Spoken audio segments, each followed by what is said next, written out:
Good evening, ladies and gentlemen. Welcome back to ESA Cup Season 6. It's me, Buzzmax, and today I am accompanied by Paul. He looks a bit static to me. It's not him as a moving camera. Actually, let me just, what? Oopsie, dropping things on my keyboard.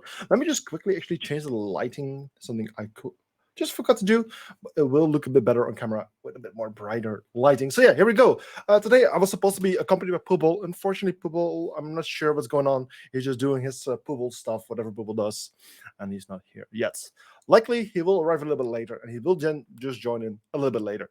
But for now, it's just me and Static Pubble. So for now, today we're gonna have three beautiful matches as always, and we're gonna start out with Molotov Gang versus MDF. Let me just quickly bring up the schedule right here so we can actually get an idea of what we're going to see today. But like I said, it's Molotov Gang. That's technically the German team, as there's no longer a UK team, only a German team. It's just Molotov Gang right now, no longer Molotov Gang Germany versus MDF. And then later tonight, we also will have Entropy Gaming versus Frequency Esports and Team Legacy by Avenger Gaming. That's a mouthful of words. Versus Tracker Clan. Of course, all of these teams already participated against each other one time before. Let me just quickly bring up the standings as well. These are the standings for both Group C and D. Group D, you will see on Sunday, but these standings are updated. Of course, only these teams only play one match so far. So last week on the Friday as well was we have two teams winning with without going to overtime, which were both Avenger and Molotov Gang. So both of these teams have been able to claim three of the points of both MDF and Entropy Gaming. Struggled a bit. MDF won against Entropy Gaming actually in overtime with an 8-6 score. Therefore, MDF has earned 2 points and Entropy won, and both Circuit Clan and Frequency Esports lost against the other teams who already got 3 points and therefore didn't get any point whatsoever. So those are the matches that we're going to be seeing today. This is the Group C that is going to be shown today. And before we hop into the match for today, let's just quickly take a look at the prediction. Usually in Twitter, we also do do the prediction, and then you viewers can actually get a chance to actually cast your vote, telling me basically what you're gonna think, who's gonna win this match. And for today, that's an interesting one. Of course, Molotov Gang Germany or Molotov Gang is one of the teams that we know a little bit better. We have been seeing them for quite a bit of seasons, quite a bit of time, and they have they always tend to get like in the top 50%, maybe even top 25%. So they're a great team. But for some reason, you viewers are actually really expecting MDF to be a really great team. Unfortunately, MDF, it's a newer team, like especially the name MDF is a little bit more unfamiliar. But for now, we don't really know too much about them yet. We do know quite a few of players, like quite a few familiar names in that team. So I think that's why maybe some players are really thinking that the team might have a good chance here against Molotov Gang. But for me, it's a bit more difficult. I'm seeing Bankus is going to be on the side of MVG, but I see Tethers, I see Godino, I see Just. Those are some of the players that are going to be on the side of MDF. And those are great players. Those are great players for sure. But the question is, how good are they as a team? Because of course, MDF doesn't exist that long yet. This is the first season that we're actually seeing MDF play. And you can be a good player, but the team balance, the teamwork is going to be a very important thing. And a new team usually kind of struggles with that a little bit in the beginning of their career. And it might just be that MDF still needs to develop those. But at the same time, if we take a look again on the schedule, on the standings, they did play against Entropy Gaming, basically the best team you could say within the console scene at the moment. And they actually managed to win with an 8-6 score. It was a very close match. They absolutely struggled. It was a very difficult match for them to win, but they did manage to beat Entropy Gaming with an 8-6 score. And Entropy Gaming, most of us know, they have won both Season 4 and 5 of ESA Cup. They're the most successful team in history, kind of.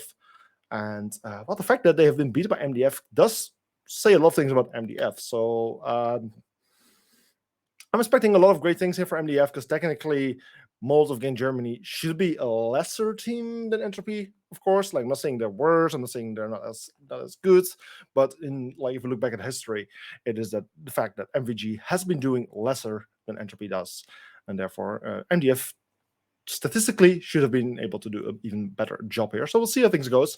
But before we can jump into the match, let's quickly bring up the map bands so we can actually see which maps are going to be played today. So for today, it was MDF who actually started at the bans. They started up with a bank ban, followed by Chalet ban by MVG. Border was also banned, and then followed by Clubhouse. Then there was Theme Park and Skyscraper, leaving us with Villa, Cafe, and Oregon, of which in the end, both Villa and Cafe were banned, leaving us with just Oregon. So Oregon is going to be the map that we're going to see today. Currently within ESA, it is the most played map so far. I mean, it's only week 2. We're now in Group C, so we have 3 days, play days in week 2 so far. But if I just quickly bring up the statistics here. So Oregon has been played 5 times. Well, for example, like a map as Clubhouse has been played 4. Some maps are actually only Chalet have been 3, and Bank 2 times, and every other single map 1 time, with exception of Theme Park, which hasn't been played yet. So somewhat, I'm hoping Theme Park to be played today as well. I would love to see that map at one point. But for now, that's the map that we're going to be playing. So I'm just quickly going to check in what extent the players are actually ready. Oh, actually, just also getting some updates from Pubble. The PC died. Oh, you're here? Okay, so Pubble apparently has arrived by now. So I'm just quickly, I think he has joined Video Ninja. Yes, he did join Video Ninja as well. You're not, yes, you cannot be heard yet. So let me just quickly bring you onto the stream as well. I'm not sure if you actually brought up the stream yourself. You? Oh, I mean, you can see, yeah, I actually did get a little placeholder for you, as you might have seen. Oh no, there's 2 of me now. Yeah, there's 2 of you, so I'm quickly gonna remove that one as well. I mean, I think if I'm just gonna remove this one, then it should be gone. There you go. So now we actually get the real Pubble, no longer static one, but an actual moving one, and it feels a lot more personal. So good to have you, Pubble. I'm happy that you have been able to get here just before the match starts. And as far as I believe, the players are ready, so we can just hop into the game straight away. Yeah, just a thing to point out, Oregon, most played, as you said. It's also the map that MVG have lost the most. Ooh. So that could just be down to numbers, or it could potentially show a bit of a weakness, and maybe they just aren't quite up to scratch with their fundamentals. They prefer more sort of different map styles that rely on just a variety of factors. But it's Oregon. Every team should really know how to play it. I think the big questions are still around MDF, because that is a new team. Yeah, they came out to an incredible start, beating the 2-time champions. Yes, but now they're going to kind of see if that was a fluke, or if this is like a sustained performance here.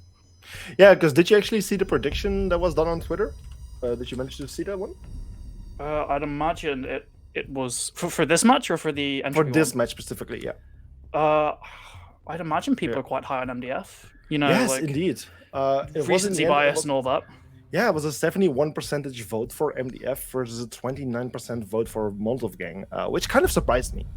It might just mostly have to do with indeed the last week's results versus Entropy. But at the same time, if I just quickly bring up the scoreboard, we do see a few names that people might recognize from some players that they might recognize who played in different teams in the past. Yeah, Tatters is one that immediately springs to mind. Yeah. So it's not a fully unknown sort of group of players, but as a unit, you can never really be too sure. But enough of this kind of speculation. Onto the match at hand. Ying ban, very sort of common on Oregon, along with that Nook ban. You see 2 operators that very much play into this sort of the execute style. Ying is very good at attacking basement, which can be a sticking point for a lot of attacking teams. And the Mirror Solus is to be expected, especially that Solus ban. Just an incredibly strong operator that a lot of teams just don't really want to deal with. Really, it's an unknown. It's something they haven't really ever had to deal with before. A defender that can just spot out all your drones easily.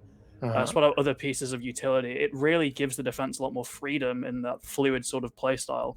So a lot of teams just want to shut that down immediately, get that off the board. And attackers need to locate. If we've seen, it does make an impact when Solus is on the board. She's almost always picked. There's an increased defensive win rate. So nothing too out of the ordinary here.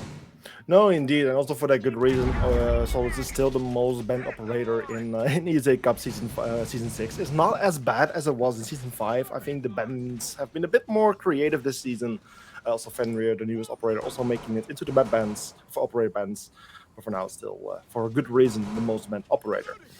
So for today, we're gonna kick things off with the first bomb site here on the basement of Oregon. Sorry, I completely lost the name for this one. Storage, right? Thank you. Wow. I'm never good at this sort of the actual like call it laundry basement. It's a basement site. Yeah.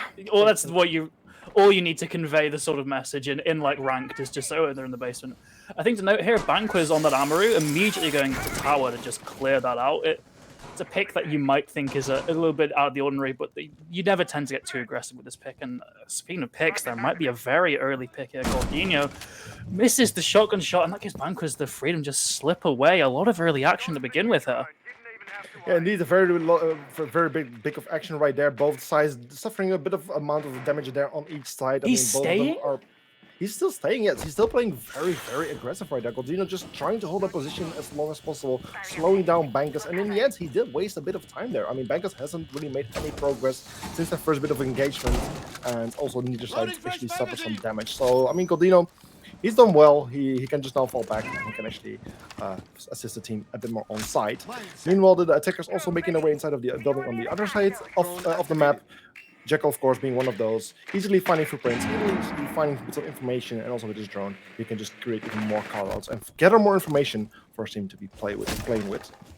And Gordinho, he's just so aggressive in these positions, and he doesn't really have the gun for it. Playing shotgun on that Warden with incredibly low health, he's getting. I thought he'd retreated back. He's right on that white door, and he's potentially getting another pick here. Zelo just doesn't know it. Finally, he gets the opener he wanted. 4 versus 5 now. Gordinho, he's a man possessed at the moment on that Warden, getting incredibly aggressive. Meanwhile, action going on in this bunker side of the map. Yannick, he's trying to just try and get this Wamai without using too much utility, but elsewhere, Banquas goes down. A very solid defense to start this, and the attack are really looking hopeless here. They've lost that Jackal. That includes the smoke grenades. They've lost a very good gun, the Amaru, and Yannick goes down as well to just compound those unfortunate circumstances. It's Shinji and Leverkusen in a 2 versus 4 now as Gordinho goes down. It's all on these two. Yeah, indeed, a 2 versus 4 with only 50 seconds remaining on the clock. So it's going to be a very difficult one for them to clutch out. I mean, if they only get 1 kill each, it will be an equal 2 versus 2. So it might still be possible, but they will need to be very careful with the time. I mean, Leverkusen already getting very close to the bunker here, but one player is just waiting for him, doing a bunch of damage. It's just Hibara just barely making it out of life. 1 bullet will easily take her out at this point. I've heard for that reason she needs to be extremely careful. Luckily for her, there's no smoke pick whatsoever, but impacts are being thrown right at him, taking him out very easily, and just as easily just getting the final kill on Shinji, and therefore winning things here for the first round for MDF, putting the score on 0-1. And I just really want to talk about confidence there. MDF, we were focusing on them being a sort of new team. And the way they've just come out swinging against these established names like Entropy, like MVG, it's really commendable. I mean, we pointed out it was Gordinho on that Warden with the shotgun, getting so aggressive and just staying aggressive the whole round. It's not out of the ordinary to see someone playing on those tower stairs to pick out drones, maybe even pick out an Amaru trying to clear very quickly there. But the fact that he stays there after that initial engagement, he wastes that utility of the drones, and then he goes all the way around to Freezer and continues just getting aggressive. He really wanted that opening pick and he got it. And after that, it all just spiraled out of control for the attack of MVG. We saw more picks just falling left and right. Key attackers like that Dekaibi especially, that the sort of the whole execute really relies on, are just gone. So it's really just commendable for MDF to see this very high sort of energy playstyle coming here. When reality in Oregon, they don't need to be that aggressive. They can just play on site. They can play with a couple of roamers playing fairly laid back and still get results. But it's just really nice to see that they are not in any way sort of shaken by this almost kind of veteran status of MVG here as one of these known teams. Yeah, right. I mean, MVG, they've been doing so well in the past. I mean, pretty much every season of ESA Cup, they have been participating. Usually, like I said, getting into the top 12, maybe top 8 even. So they're a good team. Never really make it in the finals, I believe, but still, they have been doing very well. And one thing they are also doing well this time, luckily, is getting the opening pick, or at least the opening injure. Gordinho playing as the Warden, currently on the laundry stairs, already getting injured, but also Varix already getting finished as well. That's 2 players, I mean, almost 2 players off the boards. Gordinho is injured, can be revived, but as far as we can see, just no one really on the way to actually help him out. We're just playing very close by, but in the end, it's Cello going for the finish, taking out the second player there of MDF. And before we even know it, it's already 5 versus 3. Yeah, it's the double-sided nature of that playstyle. Saying that, Shinji as well gets another pick onto the Armory player, just not quite aware he breached in there. Yannick as well, 5 versus 1. I'm trying to explain what's going on, but just the aggression keeps on coming. This time from the attack inside, they've read into it perfectly, really. They've seen immediately this is not going to be a slow-paced matchup, so they're just really upping the speed of these clears, getting a lot of picks, but overall, this is just sort of the double-sided nature of the playstyle. If you're not playing for trades, not playing for cross angles, you're off on your own trying to get early picks, you're going to get shut down. And Shinji shuts down Jest, finishing off a flawless round, I believe, for MVG to really just bounce back from that quite bad attack early on. Indeed, it's a beautiful way for MVG Germany at least to make a comeback there. They have now brought things back to an equal 1 versus 1. And I mean, just the way they play aggressive, it was clear that MDF was not ready for that. It was the complete opposite of what we saw in the previous rounds. MVG just playing so much more aggressive. And I mean, it only really took them 1 minute to turn things into a 5 versus 1. So this is a beautiful round, and I can imagine, I mean, it's MDF now going back to the same bomb side. I can really imagine that they will now be a bit more prepared for potential aggressive plays. We'll just maybe be holding back a little bit more, or at least try to find a way to do things a bit better. And potentially with their second attempt on the same bomb side, they might be more successful this time around. Yeah, they're running this back again, and you see sort of the operator picks here, the Legion, the Frost. It kind of suggests that they're all going to be playing a little bit more laid back, just try and make the attack actually work for some of these picks, clear out that utility, force them to actually use the tools they have, rather than just giving yourself away. Goldino, he's moved onto the mute now just to try and slow down that attack. No longer seeing any more heroics with a Warden shotgun, you know, on that laundry stairs getting, well, opening pick round 1 and then opening picked round 2. Shinji is going to be aggressing on this Armory again, however. It's going to be interesting to see if he gets away with another sort of freebie, and it doesn't look likely. Rando just moves all the way back, and the defense are very much comfortable in the positions they've set up for themselves. Yeah, meanwhile, the Cello, the Sledge, already being very aggressive and very quickly with his entry. Is already playing inside of Kitchen, which is very, very quick. He's followed by Bankus the Bug right behind him, and together they're just trying to clear this area. Currently, there's not a single player playing in the area. I mean, there's also some other MVG members just standby, also being able to make their way very quickly towards these players and regroup themselves. But before we know, these players might already take control over this bottom floor and might already be able to contest from below and even go up those wide stairs. And that's something the defenders should be very careful of, but something that the attackers should be careful of is the roaming tethers with this fine Cello who is playing just out on the drone. Takes him out, does suffer a bit of damage there right there, but at least that's 1 kill, 1 less player to worry about. And therefore he brought things to 4 versus 5. Okay, really unlucky for Zello there. Caught on the drone. Tatters just punches a great big hole through the wall, shuts him down, and now he's a real sticking point for this attack because they cannot feel comfortable in Kitchen without dealing with him. So if he just plays his angles right, he can waste a lot of time, and he's playing his angles perfectly, not giving himself away from anywhere really other than that own hole he created. It really forces the attack to push him out, flush him out of this position, because right now he will continue to cause problems for that attack. And they're just not doing anything. They're trying to ignore him, but suddenly you're sacrificing vertical. Banquez gets a lovely kill onto Goldino through that satellite window. Now in up those armory stairs. He could potentially start pressuring the defense here. But without vertical, without such a key part of this attack, it's surely gonna fail. Tatters, however, gets a little bit aggressive, goes against what I was praising him for earlier, gets shut down, and now man advantage and the entire sort of ground floor is thoroughly in the favor of MVG now.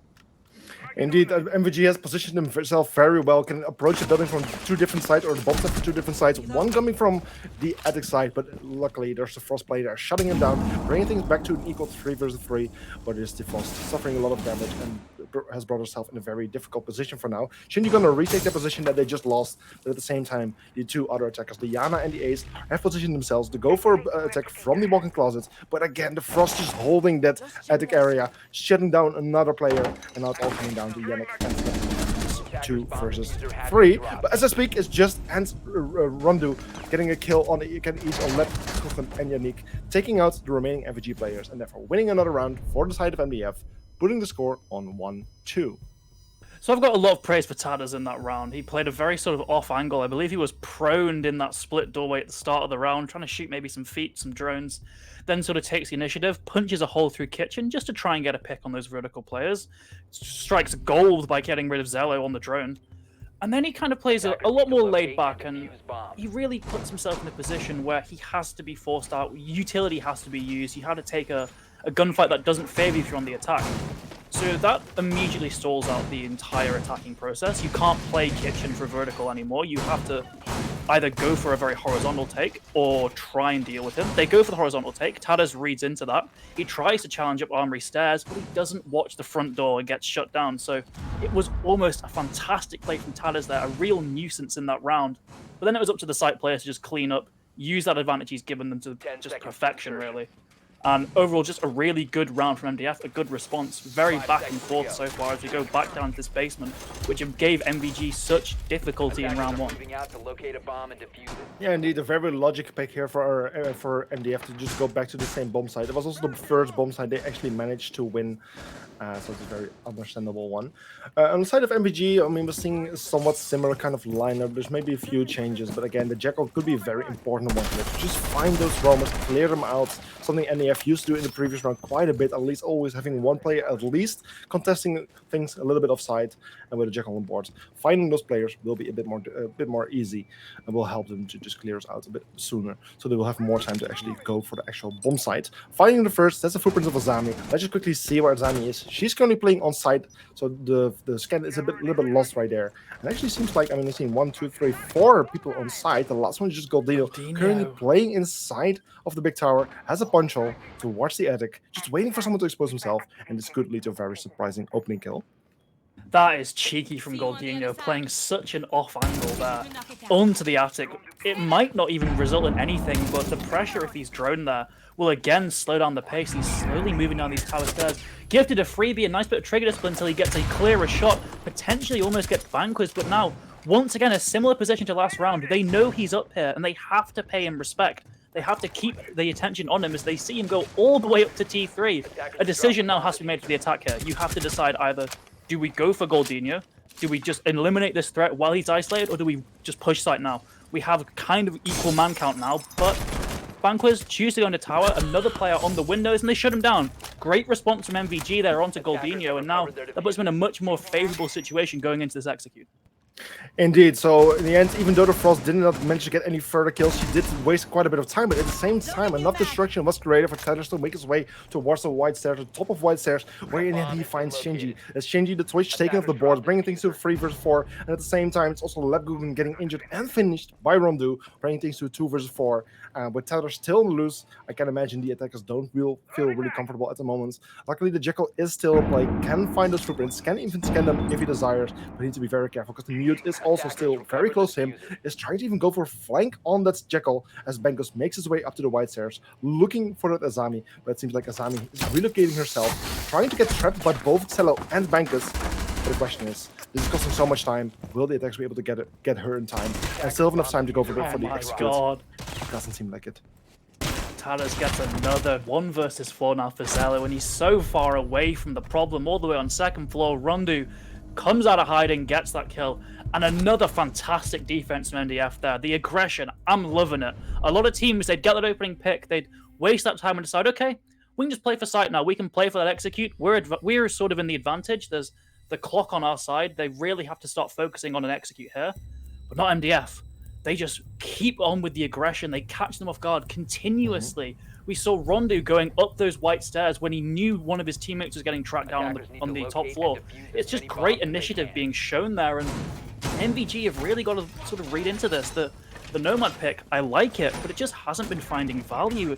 Almost like all the key angles that MDF are using just haven't been air-jabbed at all, when, you know, something like white stairs, you'd expect a sort of late flank to come out from there, especially just going off of MDF's track record in this map, but it's not even being picked this round. They're going for the Osa and the Flores. In fact, every single attacker now, we've got Labour can take up that mantle, but everyone has changed from their sort of initial role. Yannick going from an entry to a hard breach, really just showing the value of this this attacker repick here. But going on to this meeting, that's the word, meeting site, with a very specific lineup. We've got the Thermite, a hard breach that doesn't find as much value nowadays, to just, we get a massive hole on that meeting wall. And Zello as well is going to be key in this execute, but they have to clear above, they have to clear tower, because I just know one of these MDF players is going to be up there holding a ratty angle to try and get an opening pick. So the drone work here it's going to be the sort of lifeblood of this attack. Yeah, indeed. And the attackers are now making their way towards the building. They're just going to reposition themselves to find the right angle to go for their offense. I mean, it seems like they're somewhat ignoring the big tower, even though they spawned towards the construction site. It seems like most attackers are actually heading towards the master bedroom and the dorm's main hall areas, from where they will be starting to approach themselves. So it's a very good idea in my opinion. I mean, otherwise they will need to open up the attic wall, and from here they can just take a little bit easier control over attic without needing to open any of the walls. However, a bit of resistance is being met, and Rondo already getting the first kill on Cello as Bangus falling to the nade. Oh, sorry, Varys falling to the nade of Bangus, meaning both sides have lost one casualty, one player, and it's now 4 versus 4. Yeah, MVG have read into this defense. They know where they need to hit, and they're bringing all the utility. But with Zello gone, that has dire implications for the execute. But we don't even need to get there. Labor Cooking gets another kill on Tadders, but traded out. It is blow for blow on Oregon. Rondu in the corner with the UMP just can't hit the shots. Is taken down, and MVG are in that man advantage situation, but they still have to actually convert this into a round win. They've got to get these remaining defenders, potentially try for a plant, but you're missing that OSA shield. It's going to be really difficult to try and get an inlet onto site. And you're against Goldinho here, who's just made magic work in these past few rounds. He's on 4 deaths, but that's just due to the aggressive playstyle. And if they don't read into this, once again, he could strike gold here with a flank, potentially. He went down into that basement. He could come up these stairs if MVG are not careful, and it would just be a dire way to finish a round that has looked really good for this side so far. Indeed, it's just 2 defenders remaining, and this deployable shield was placed in attic. Unfortunately, it's actually working against the defender at the moment. It's easily something that can be used by the attacks, but even still, it's just getting the kill on Shinji, who tries to go for the kill as well. And then Goldino with a kill on Bankus. He's going for the flank, finds another one, and it's all coming down to Yannick. The lonely termite in this 1 versus 2 situation opens a wall, potentially to create a bit of distraction, makes his way towards the white stairs to find the players who are playing up top. He can easily defend from above, but Frost Goldino still playing there, finding Yannick, taking out the final MVG player, and that's another round going to the defensive side of MDF, putting the score on 1-3. Where are these air jabs going? You can't keep letting the MDF players get away with this every time. Flanking upstairs, playing these off angles, they're always getting picks that they just shouldn't get away with. That was MVG's round right away from those picks. After that sort of flurry of kills in the early round, 3 versus 2, they had vertical control. They still had their sledge up. That was MVG's round to win, and it slipped away again because of a flank. You really need to be reading into this playstyle because it's blindingly obvious what MDF rely on. They rely on this aggression. They rely on just the carelessness of the attack, and MVG haven't learned that at all. You need to be bringing more flank watch operators. You need to be bringing that Nomad and using her effectively, because these air jabs have found nothing so far. We're not even seeing her this time. We're potentially seeing claymores on Zello, Shinji as well. I believe Ash has claymores currently. So you have this more indirect kind of flank watch now, but you're really relying on Labor Cooking. Well, as I say, Labor Cooking to go in on the Monty. He's been 6 picked out. I'm just confused as to the structure of this attack, really. You've not dealt with the core problem. Is this going to be a direct site hit? Well, you've not got the fastest operators. Is this going to be more of a slow tactical play? You've not got the Jackal for the roam clear. What is MVG's plan going into this round? Because I, for one, am just stumped. Yeah, indeed. One thing that seems to be clear on the side of MGG is that they're going for a bit of a more aggressive approach. Ash already making her way into the armory, going for a very fast hot breach right inside, making her way towards the trophy side anytime soon. Her teammates already drawing things ahead of her, making sure that area is clear. And from here, if any defender is not paying attention well enough, it could lead to a very easy pick for Shinji here. He's just patiently waiting for any defender to step into his line of sight to get that kill. But for now, he needs to wait a bit more patiently because no one is making any move. Even the bulletproof climb looking in his direction, even though it's not being controlled at the moment. But unfortunately for him, this little nice attempt is not working. Luckily on the other side, Bankus does get a first opening kill, taking out the Capcan, bringing things to 5 versus 4, which should help MVG a little bit here. Yeah, Banquas through that vertical angle on the butt gets a pick, potentially. No, I believe it was a breach in charge, not a nitro cell. So now the attack of full rotation into the master bedroom site. But Goldinho, very aggressive with that nitro, just misses Labor Cook, and he's still pushing deep on these doorways with the shotgun. He believes in the gun, but it lets him down. Banquas gets another on the round, 5 versus 3. Now MVG might have cracked the code as Rondu has to hold a very tight angle, but he can't make the shots hit. Variox, meanwhile, in the bug position, but don't discount Tadas here. He's on the flank, 5 versus 2. We could do damage. They knew, but they just couldn't let the shots connect. Vanquish gets taken down. Tadas is still causing problems, but it's all on Variox on the site, and just all on him in general. 1 versus 4 as MVG finally seem to have cracked the code. Yeah, finds 1, finds 2. Variox getting a nice double kill there, bringing things to 2 versus 1, which should be clutchable. There's still 1 minute, which is a lot of time, but in the end is Yannick coming from behind, finding Variox, taking him out. Meaning this round will be going to the attacking side of MVG Germany, putting the score on 2-4, and with the 2-4, we're going to the roll swap, where MVG Germany will now switch to the defending side, and MDF will either play as the attacking team from now on. But a thing to notice there for MVG, they once again nearly let it slip away, so I can't imagine the morale is going to be particularly great on the MVG side, or not the side of MDF. They've gotten away with the same tricks 4 times in a row. I'm sure they are buzzing over the moon over there, going into their attacks. They're likely going to keep this confidence going. We're seeing the Jackal in play. We're seeing the Yana, the Hibana, and the Dekaibi, as well as that Nomad. So immediately that shows that MDF, they don't want to fall for the same tricks. You know, they don't want MVG to just copy their strats, go for these same aggressive flanks. Hopefully, the Nomad finds more value here. But overall, it's just going to be interesting to see how the side swap affects MDF's playstyle, because it's a lot easier to be aggressive on the defense because MVG just aren't really expecting it. But once you're on the attack, that's kind of your whole job, to be aggressive, to get into positions that, you know, the defense don't want you to be in, to get into positions that they might not expect. So if MVG can't handle the sort of aggression on the attack, it's going to be warning signs there immediately, because it should just be an MDF's map straight up. But if MGF are good at sort of facilitating and managing this aggression from the side of MDF, then we could see a lot closer match than really it seems. MDF, they're 4-2 up, but that's kind of standard. You'd maybe say Oregon sways a bit to 3-3. But they're not in exactly a really good position, and MVG even aren't exactly in a really bad one either. It's still fully workable here in the grand scheme of things, but they really just have to not fall for this aggressive playstyle. No, that's indeed something they need to be very careful with. When they were playing as a defending team, they were very aggressive. The aggressive playstyle might suit them as well as the attacking team, but they need to be very careful.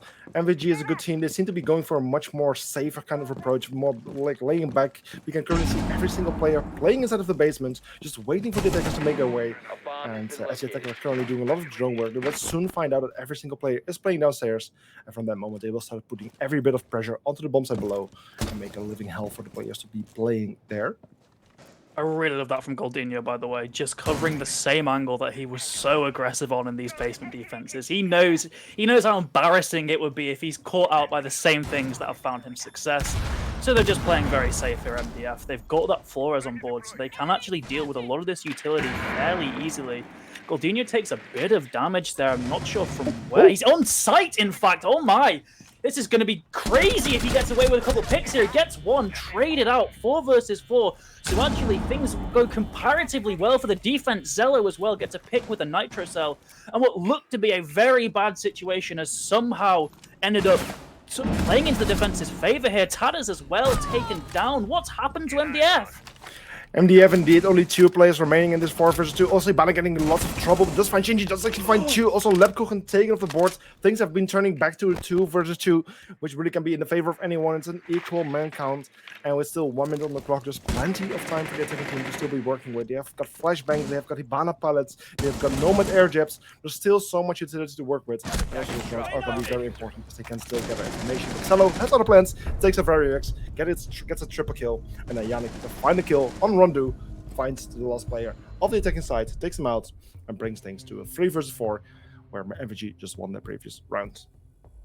That's really good for MVG, winning that first round. You know, you can start to build the momentum here, but once again, it was another sort of sloppy win. It nearly slipped away from them. Variox with that beautiful 2K from Hibana. Luckily, Siege, a win's a win. There's no kind of economy to take into account. If you win a round, you win a round, simple as. Everything just starts fresh. So it's still a good situation for MVG here, but I'd like to see them winning these rounds in a bit more clean fashion. You can't be letting Variox get away with just the odd 2 kill to suddenly even the man count after such a good mid-round. You need to just be playing a little bit more conservative, a bit more safe once you get those man advantages. And I know that seems a bit counterintuitive because MDF were doing the exact opposite and finding round wins, but we also saw from some of those defenses, it's a very double-sided playstyle. It can do wonders for you, but it can also really just choke rounds that were winnable. So I would like to see a little bit more passive play from MVG here. You know, go out, get that first pick. Labor Cooking seems to be doing that, maybe just hunting for drones or potentially trying to catch up the attackers off guard.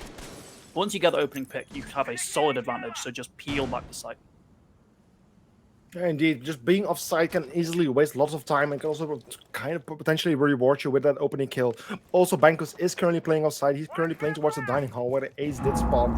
Unfortunately, the ace for him is just having other plans. Or sorry, it's not ace, it was someone else actually. But at least one player was playing there. He could easily have found that one if that person would have made this way inside of the building. But for now, there's nothing to be found yet. That Valkyrie's still playing downstairs as well, just placing herself in a position for where she can indeed go for the flank. But for now, just a moment, just a matter of time for the attackers to make their way in, after which defenders can make their moves. Just on this IQ, just spotting out all the utility outside this big window position. Meanwhile, the push seems to be coming through from Master side. They're at least trying to open this wall. Variox, he has an idea of a defender down here, but he just isn't quite sure where they are. But Rondu, he's got that flank on the lockdown, but he almost loses his life to the vertical angles, scares away the Valkyrie, and now he feels safe pushing out into Trophy. And the attack, they've actually done a very good job here. They've cleared out a lot of ground, got a directing rest onto sight. As I say that, Tatters almost loses life to an angle that he made, but he just gets away from it. He just got away from it. Bankus on his way from meeting hall to just potentially contest any of the defenders downstairs. There's quite a bit of them, but Ash still playing instead of Garage. That's one big problem. She has placed a drone. She seems to be clearly aware of the position there of the Mozzie. The question is, in what extent did Mozzie actually see that drone? He doesn't seem to see it, and actually gets taken out. There's lots of people falling there on the side of MVG. Only Yannick and Shinji left standing in this 2 versus 5, making it 1 versus 5, as Shinji also falls inside of Godino. Yannick with a kill on Rondo. It's all coming down to Yannick. And as Variox takes out Yannick, it's a round going to the attacking side of MDF with a score on 3-5. Yeah, and a thing to note there, aggressive playstyle from MVG, read into by MDF. I believe 3 defenders caught off site and killed. You only have 2 players on that site to really fortify the positions. It just doesn't work out. MDF clean up the defense. It was almost a sweep there. So once again, it's a double-sided playstyle. It has success. You have like times where it does work out, but that's not always. So MVG, I think a change of playstyle is in order here. They're bringing the Fenrir. I like that. A very strong operator, very new. A lot of attackers aren't really sure how to effectively deal with it. Do you push in, try and win a gunfight? Do you waste a nade? Do you just move somewhere else? So I like this. It's especially good at dealing with an aggressive playstyle like MDF have been employing. But you know, it doesn't really work well if half your team just get killed off-site.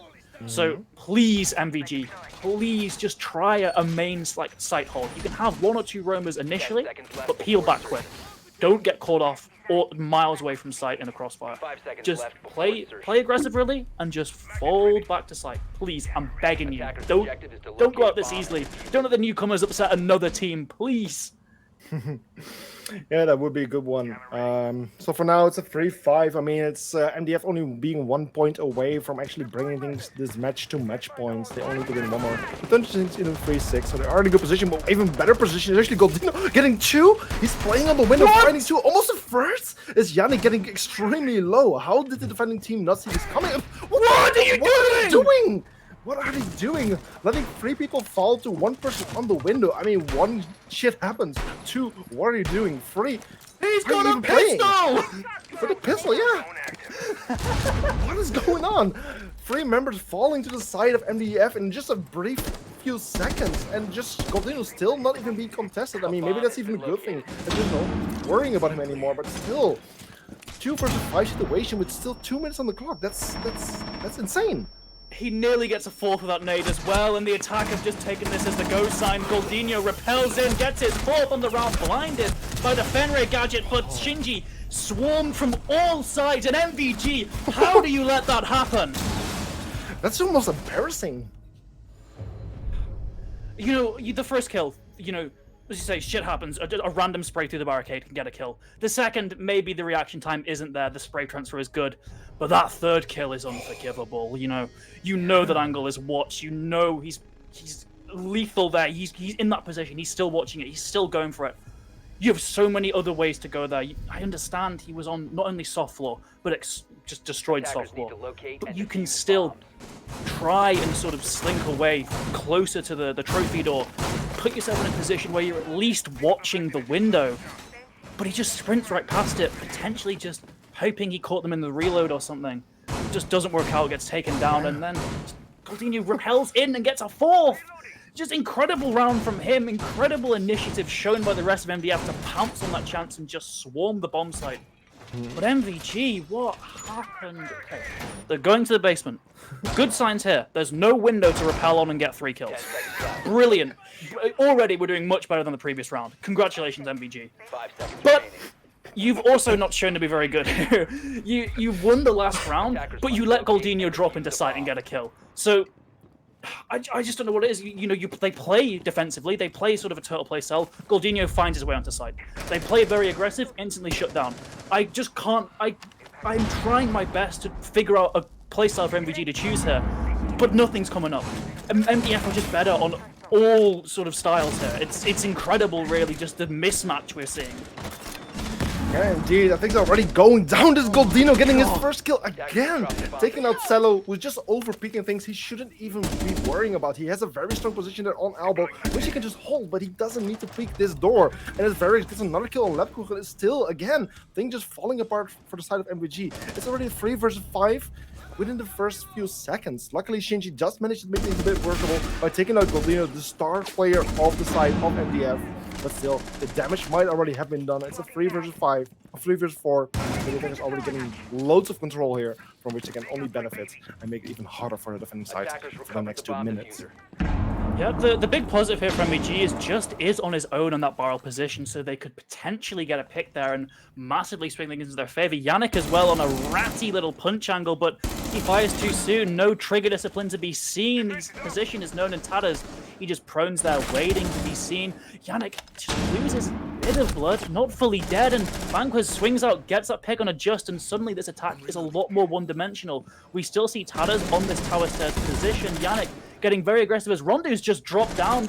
I like this. It immediately forces the defense into a sort of crossfire, but Tadas whips a flash and Rondu's taken down. Shinji with a double here. Banquez as well. 3 versus 1. And MVG, I would imagine, have survived another round here. Yeah, it seems like this MG might be securing the round here. It's a 3 versus 1 with Variables only having 1 minute remaining for himself to get free or get the diffuser down. But then, yeah, this is Shinji getting the kill there on Variables, taking out the last attacking player. Meaning a round has been won by MVG Germany, putting them on 4-6. Still, MDF, who's, in my opinion, been playing better so far on the match points. And yeah, this just means that in the upcoming 2 rounds, MDF needs to win 1 more points to end this match. At the same time, MVG needs to win 2 to bring things to 6-6 and still have a chance to win in the overtime. But given the way MVG has been playing so far, that might just be a little bit tricky. And a big problem here, you're going onto this first floor site, and it's just a position that's a lot easier for the attack to get into. Basement, it's very fortified. There's a lot of cross angles you can hold there. Here, not so much. There's a lot of avenues for the attack to quickly gain map control. That's what I'd imagine MDF would be doing, Goldinho especially. There is a window on that green corridor. I don't think we're going to be seeing him repelling there, though. But it's not anywhere near a secure position as that second floor, as that basement. But MVG are rattled. They don't want to go back to kids after that previous round where they were just annihilated. So they're picking these tertiary sites. We might even see both kitchen sites being used here if they choose not to go up to the second floor again, which is going to be a really big disadvantage towards them. But that relies on them winning this round. And well, MDF, they've immediately brought the right tools for the job. They've got the Thermite, they've got the OSA, so that suggests a meeting take here. The meeting wall is soft as well. Leverkusen very late to reinforce that, but MDF are just too busy droning. That you can't really expect a blunder like that to be made. Leverkusen, in fact, I believe, making feet holes, trying to get a bit aggressive there. Potentially could pay off if MDF's guns aren't sharp, but well, they aren't even going for that stairs, that door push, rather. They're going straight up to T3 and just clearing from top down. Yeah, it's a very good drone work being done here by Tetra, just making sure that the area is clear, after which Diana has already entered. Big tower control, that has been secured, and as far as it seems, there's no one really nearby to contest that any way whatsoever. I mean, just Lebkuchen is the first line of defense. I thought there was no one there. Yeah, with the foothold being made, but everyone else is just a little bit further back, mostly focusing on the top floor towards kids and over there. cannot do really too much yet. Bit of tricking happening though on the side from DK8. The question is he in time? No, unfortunately not in time yet. His electric claw might even have been taken out. Yes, it did get taken out, so that's a big loss for him. But unfortunately, the attackers have been doing a good job. At the control will be a bit more easier to take, and especially as Rondo gets the first kill there on Yannick. It's now 4 versus 5. Goldinho getting very aggressive onto the attic there, almost takes Zelo's head off, but well, the flurry of smokes and frags really just deters Zelo from peeking the pit position too much. But Shinji, he's been brought in to deal with this problem elsewhere. Stable-cooking, he's getting his escape plan ready, and he drops. This could be a fantastic flank if it's not read into correctly, but the drone work from MDF has been so good that I honestly doubt it will work. There's no Nomad to cover the flank, and Labor Cooking, he's actually been allowed to get away with their whiffs the first, but takes out Tadez, and Banquist elsewhere gets another. So yet again, it's another defensive round that starts off fairly poorly from the side of MVG, but they claw it back. Banquist gets another and another 3 on the round, and Zelo in that first position finally gets his kill. And now, well, we're going all the way to round 12, something I don't think either of us would have expected after that fiasco on round 9, but here we are. Yeah, that was an absolute blunder there from the side of MVG on round 9, but luckily they have been able to make things a little bit more comfortable for themselves, winning 2 rounds in a row right now, bringing us to this 5-6 mark. So this round is going to be very important. I mean, either if MVG will manage to win this round, we will go to 6-6 and we will go to overtime, meaning only 2 and 1 points can be won by the winner and the loser. But at the same time, there's still a very good chance that MDF will be able to win this potential final round and win this match with a 5-7 score. Beautiful score that would be. And a very well-deserved win as well at the same time. Yeah, like I said, it can just go either way from this moment. I wouldn't mind an overtime. It's more interesting for the standings, in my opinion. It will give us another 3 rounds or 2-3 rounds at least. But for now, the fact that MVG is going to the top 4 might give them a little advantage here. And I like the round 12 Capcom pick here. It's something you've hidden the entire match, and now you just bring it when you need it most to secure that 6th round for the side of MVG. The problem here is, though, he has been droned, so immediately MDF should be coyed on to the fact that these doorways won't be secure. In fact, he's putting 1, potentially 2 on the armory window. You have 2 on that window. They've read into the fact that Ashes like to just go directly in through there if they don't spot any opposition. Potentially be gifted a freebie there if the attacking side isn't careful, but Variox, he's on that drone. He's likely going to spot them out because he will be checking for just presence in armory. In fact, the Ash is droning in Goldinho here. They've realized the ace in their sleeve and they're going to use him well. He's marching in that ground floor. Not really too close to the roam game, however. It's all situated on that west side, but Goldinho, he doesn't mind. He just gets a free vertical nade. A run out fails as well, and MVG once again have to play on the back foot here.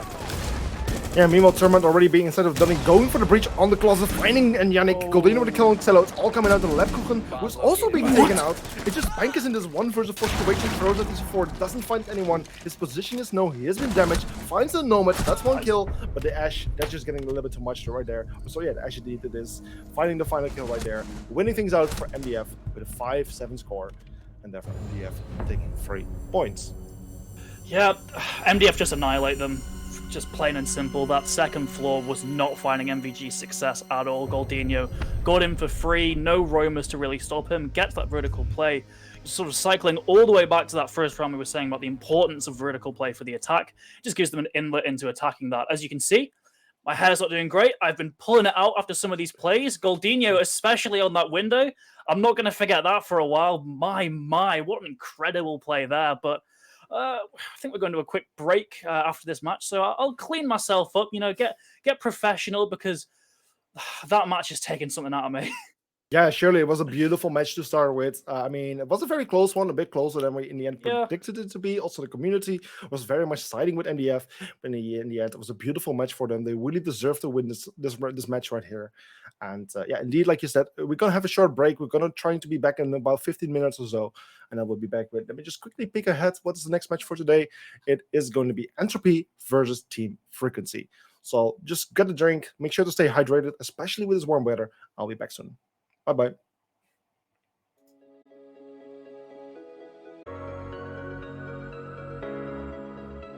And welcome back, everyone. We're back with the second match for today. It's going to be Entropy versus Team Frequency. It's still me, and this time we're actually starting out with Pubble right here from the beginning. So welcome back.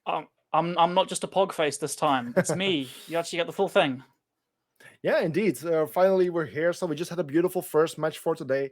Let me just quickly bring up the schedule to help everyone remember. It was Molotov Gang versus MDF, and oh boy, what a match that was! I mean, most people were predicting Molotov Gang to win that match. I mean, they're a bit more of the a bit more familiar team. We have seen them in most of the seasons of ESA Cup.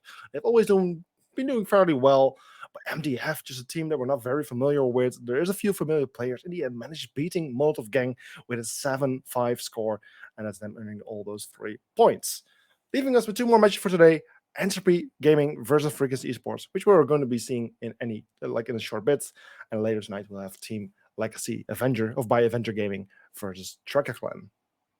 Yeah, and I think the second match, the real big thing to look out for was that first match for Entropy a fluke?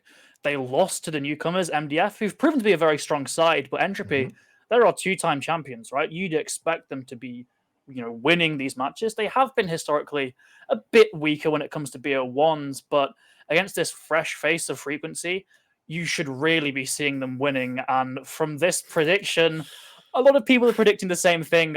This might be the most one-sided I've ever seen a prediction. 95-5. No faith in the newcomers of Frequency here, but that might make it sting all the more if we see another upset happen, if the Entropy downfall is actually more of a thing than we consider.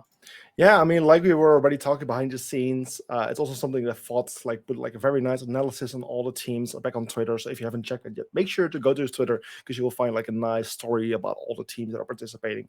But Entropy, I mean, the 2 times champion. But if we just look back a little bit in the previous times that we've seen them playing or different competitions, they just haven't been as strong as they used to be. Maybe they just have got a little bit weaker. Also, the competition might be catching up a little bit, but generally they have been seeming a little bit weaker, so losing some matches even, and that just kind of makes me doubt how they will do this season. At the same time, also they are not a really good team on BO1s. It's also something that Fought really managed to analyze. Thank you. To analyze that they generally don't do well in the groups where the matches are BO1, but tend to do a little bit better when we go to the to a further stage where it's going to be BO3 matches. So for today, I mean, they might put them a little bit we might see that in their performance and might give Team Frequency a little bit of a chance here, but we'll see how things go. Before we hop into the match, let's just quickly bring up the map bands and then we can jump right into the game. Yep, I believe I might be a bit ahead of the graphic here. We are going to Oregon. So This is, you probably expect it, Frequency being a sort of fresh team. There's nothing really to analyze on them. There's nothing really to suggest their playstyle other than that previous match. But Oregon, it makes sense. Bread and butter map. It's very basic, very similar. You play it basically the same against any team. There's very little in terms of counter-stratting. And the thing to notice here, Entropy, despite Oregon kind of being a map that is heavily picked, it's by no means their most picked map here. I'm seeing I think played it 11 times. Of that, they've won it 7 times, lost it 4. Compare that to their other big maps like Clubhouse and Chalet. That's in the sort of double-digit wins, 11 wins on Chalet, 13 on Club. So it shows that maybe they sort of struggle a bit with this kind of basic siege, and that can kind of link hand in hand with their woes on best of ones. Oregon is a map that gets picked a lot in best of ones because it's just a very safe pick, not very risky at all. So those things kind of coincide, and when it comes to their playoff runs, they very rarely drop maps. That's because they just ban out Oregon. They can afford to sort of bring out some more of the sort of less comfortable maps for other teams, but they're being brought to Oregon here. Frequency, all eyes are kind of on, well, it's kind of a win-win here. If Frequency lose, you lost to the 2-time champions. Oh well, big deal. But if Frequency win, that's incredible. Entropy are already kind of on that downward spiral. You could potentially say, obviously, don't want to overreact. It was an overtime loss to a good team. But Frequency add another L to Entropy's list. This could be very bad for Entropy and alternatively very good for Frequency. We're seeing similar bans on the attacking side, that Ying being taken off the board again, showing that they just don't want to deal with the sort of very oppressive late pushes with those Candelas, but the Yana, interestingly, being banned by Frequency. Potentially they've sorted out a star frag on Entropy that they just don't want to have access to that role. Entropy have proven to be a very deadly team, so a bit of a target ban, you could say. Fenrir as well getting banned. New operator, there's a a lot to still unpack around him. Personally, I've not seen him used particularly effectively in ESA so far, but on paper, still a very strong operator. And Mozzie, probably the most interesting of this ban phase, an operator you don't see get banned very often at all, really. Yeah, but it's like he's present quite often. I mean, almost, let's say, more than 50% of the rounds, I would say, Mozzie is getting picked. His pick rate is quite high. And I mean, just a bit of intel he can deny is already so big. Like, even if he captures a drone, he can even start gathering intel as well. And then, of course, he has a great gun. He has a C4, which just makes Mozzie in general a pretty good operator. So having him off the board might make things a little bit tricky. I can imagine it could also be a target ban here. Even, I mean, I do believe there's quite a bit of players in Entropy who do tend to play Mozzie quite a bit. And for now, we won't see him because of that reason. We are seeing Nook in play though, and that's an operator that does get banned a lot. It provides a lot of opportunities for late pushes or even early pushes. The ability to make yourself hidden from cameras and overall make a little bit less sound in interaction is actually really crucial. It opens up a lot of just ratty plays really for the attack to just get map control early without being spotted. It can really be a sort of a very lethal thing and can just make an entire defense crumble early. So we're seeing Botcho sticking that operator, an opportunity I don't think he'll have very often this season to play that. So it's really going to be interesting to see how that pays off. You have the nades for the vertical play, something we sort of harping on last match is very, very critical for an attack here. Vasi on the Nomad as well, which is an operator that really just didn't see much use previously. We saw a lot of runouts, a lot of flanks in that map 1, but no real air jabs to deal with them. So hopefully Vasi is sort of a better Nomad, we could say, than what we've previously seen here. Because it's really going to be crucial here, I think. Frequency, they're likely going to bring the fight to Entropy. They've seen it work for MDF, and they want in on that. They want in on that success. Yeah, meanwhile, it's Hachi actually getting the first opening kill. That's, what was it again? Hachi is playing as the Jackal, finds the first fight in seconds. That's 2 plays taken off. He's already having wide stairs control, a crucial position to be in, but unfortunately, 1 step too far as the Frost is just waiting for him, taking out Hachi, and it's a 4 versus 3. Meanwhile, the first KE charges have been dealt with. I think the breach will come out soon. I mean, I can hear some explosions coming from the Ace, I believe. Yes, I do. The walking closet wall is being opened up, so this will provide some nice lines of sight and energy points for the attacking team, and soon things will start going down, and basically the attacking team is already on the doorstep. Yeah, Botcho on this Nook could be incredibly impressive, but it's actually Yuki on the Ace getting a pick on the Sekiro there, so it's 2 versus 4 for the side of Frequency, really trapped in these very hard angles. It's a trade, I believe, yep, direct trade. Botcho and Seno just take each other out, and it's up to Bakuto in this 1 versus 3 here, alone in the kids' site. Yuki just planning in a very safe position, and this is surely an unwinnable situation here. Takes the fight and wins it on white, but with the plant going down, everything favors the attack here.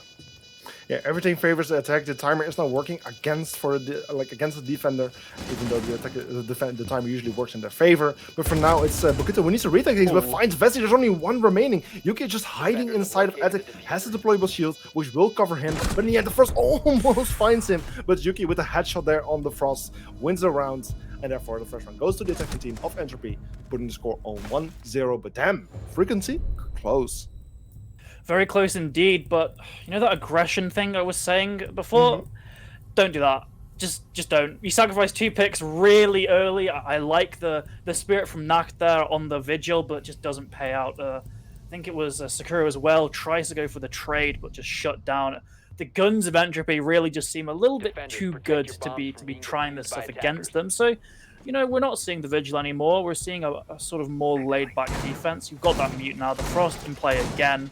Bandit and Kaid is really something to pick out here. Double hard breach denial is interesting. It's something you don't see very often because there's just other jobs that need filled. But Frequency have just decided they want to fully sort of bunker down, I'd imagine. Keep these walls closed just permanently, because it gives them a lot more freedom in the site, and they were really cut off very early. It doesn't help that you were down 2 men within the first minute of the defense, but still, they've identified this as something they want to sort of challenge these breaches, and they're doing it well. We've got 2 bandit batteries and a claw there to keep those walls closed just to reinforce these positions. So it's interesting to see how Entropy choose to deal with this. Their only hope here really is an Ash from below. There's no nades. There's no sort of direct vertical play from the Buck. So it's really on Afla there to deal with that. Yeah, and so they did last time. Afla was also playing on the Ash and did, in the end, deal with those electric claws. The first shot of the Ash charge, unfortunately, did not hit the electric claw, as they might have not known the position of it. They took out the frost trap in the progress, but in the end, positioning themselves downstairs, managed to finding it with a direct line of sight, taking it out. So the Ash, even though there's no texture or whatsoever, has been successful. However, this time the round has been starting again, and the defenders are already the attackers are already making their way inside the building. The Jaeger currently playing in kitchen, but the question is in what extent the attacking team is actually aware. They have brought the Jackal, but the Jackal just doesn't seem to be knowing the position. And in the end, it's the Jaeger getting the opening kill there on Hachi, taking out the Jackal of the Entropy team. And in the meantime, there's also Naft getting another kill right there on Vessi, bringing things to 3-5. Okay, so potentially there, I don't want to sort of theorize too much, but if the Jackal didn't see him, I think Sunox might have dropped Hatch and just prone to that box, because when you prone, you don't leave footsteps. Meanwhile, Botcho actually brings the action to Nak, takes him out, so not the end of the world for Entropy. They still get a pick on the board, but a fantastic play from Sunox there. Regardless of how he got there, just very good play there. It wasn't read into at all. Bad drone work from Entropy there, and overall bad attack and kills just go left and right. Botcho, however, nearly gets an excellent prediction, but just doesn't expect the follow-up. Sunox gets that last kill. And, if I'm correct there, fantastic strategy from Xenox. If I'm not, horrible Jackal work from Hachi there. But I'm gonna be positive. I'm gonna say it was just a very good play from Xenox there, anticipating the Jackal's usage. It certainly made a mark on the first round, so it's not out of picture that they pick it again. So really good sort of aggressive defense and frequency there. Yeah, great work. And even if the Jackal would have been able to find those footprints and would have known about the position of the Jaeger, there was still one defender playing near the hatch. So the Jackal wasn't in a very tough position.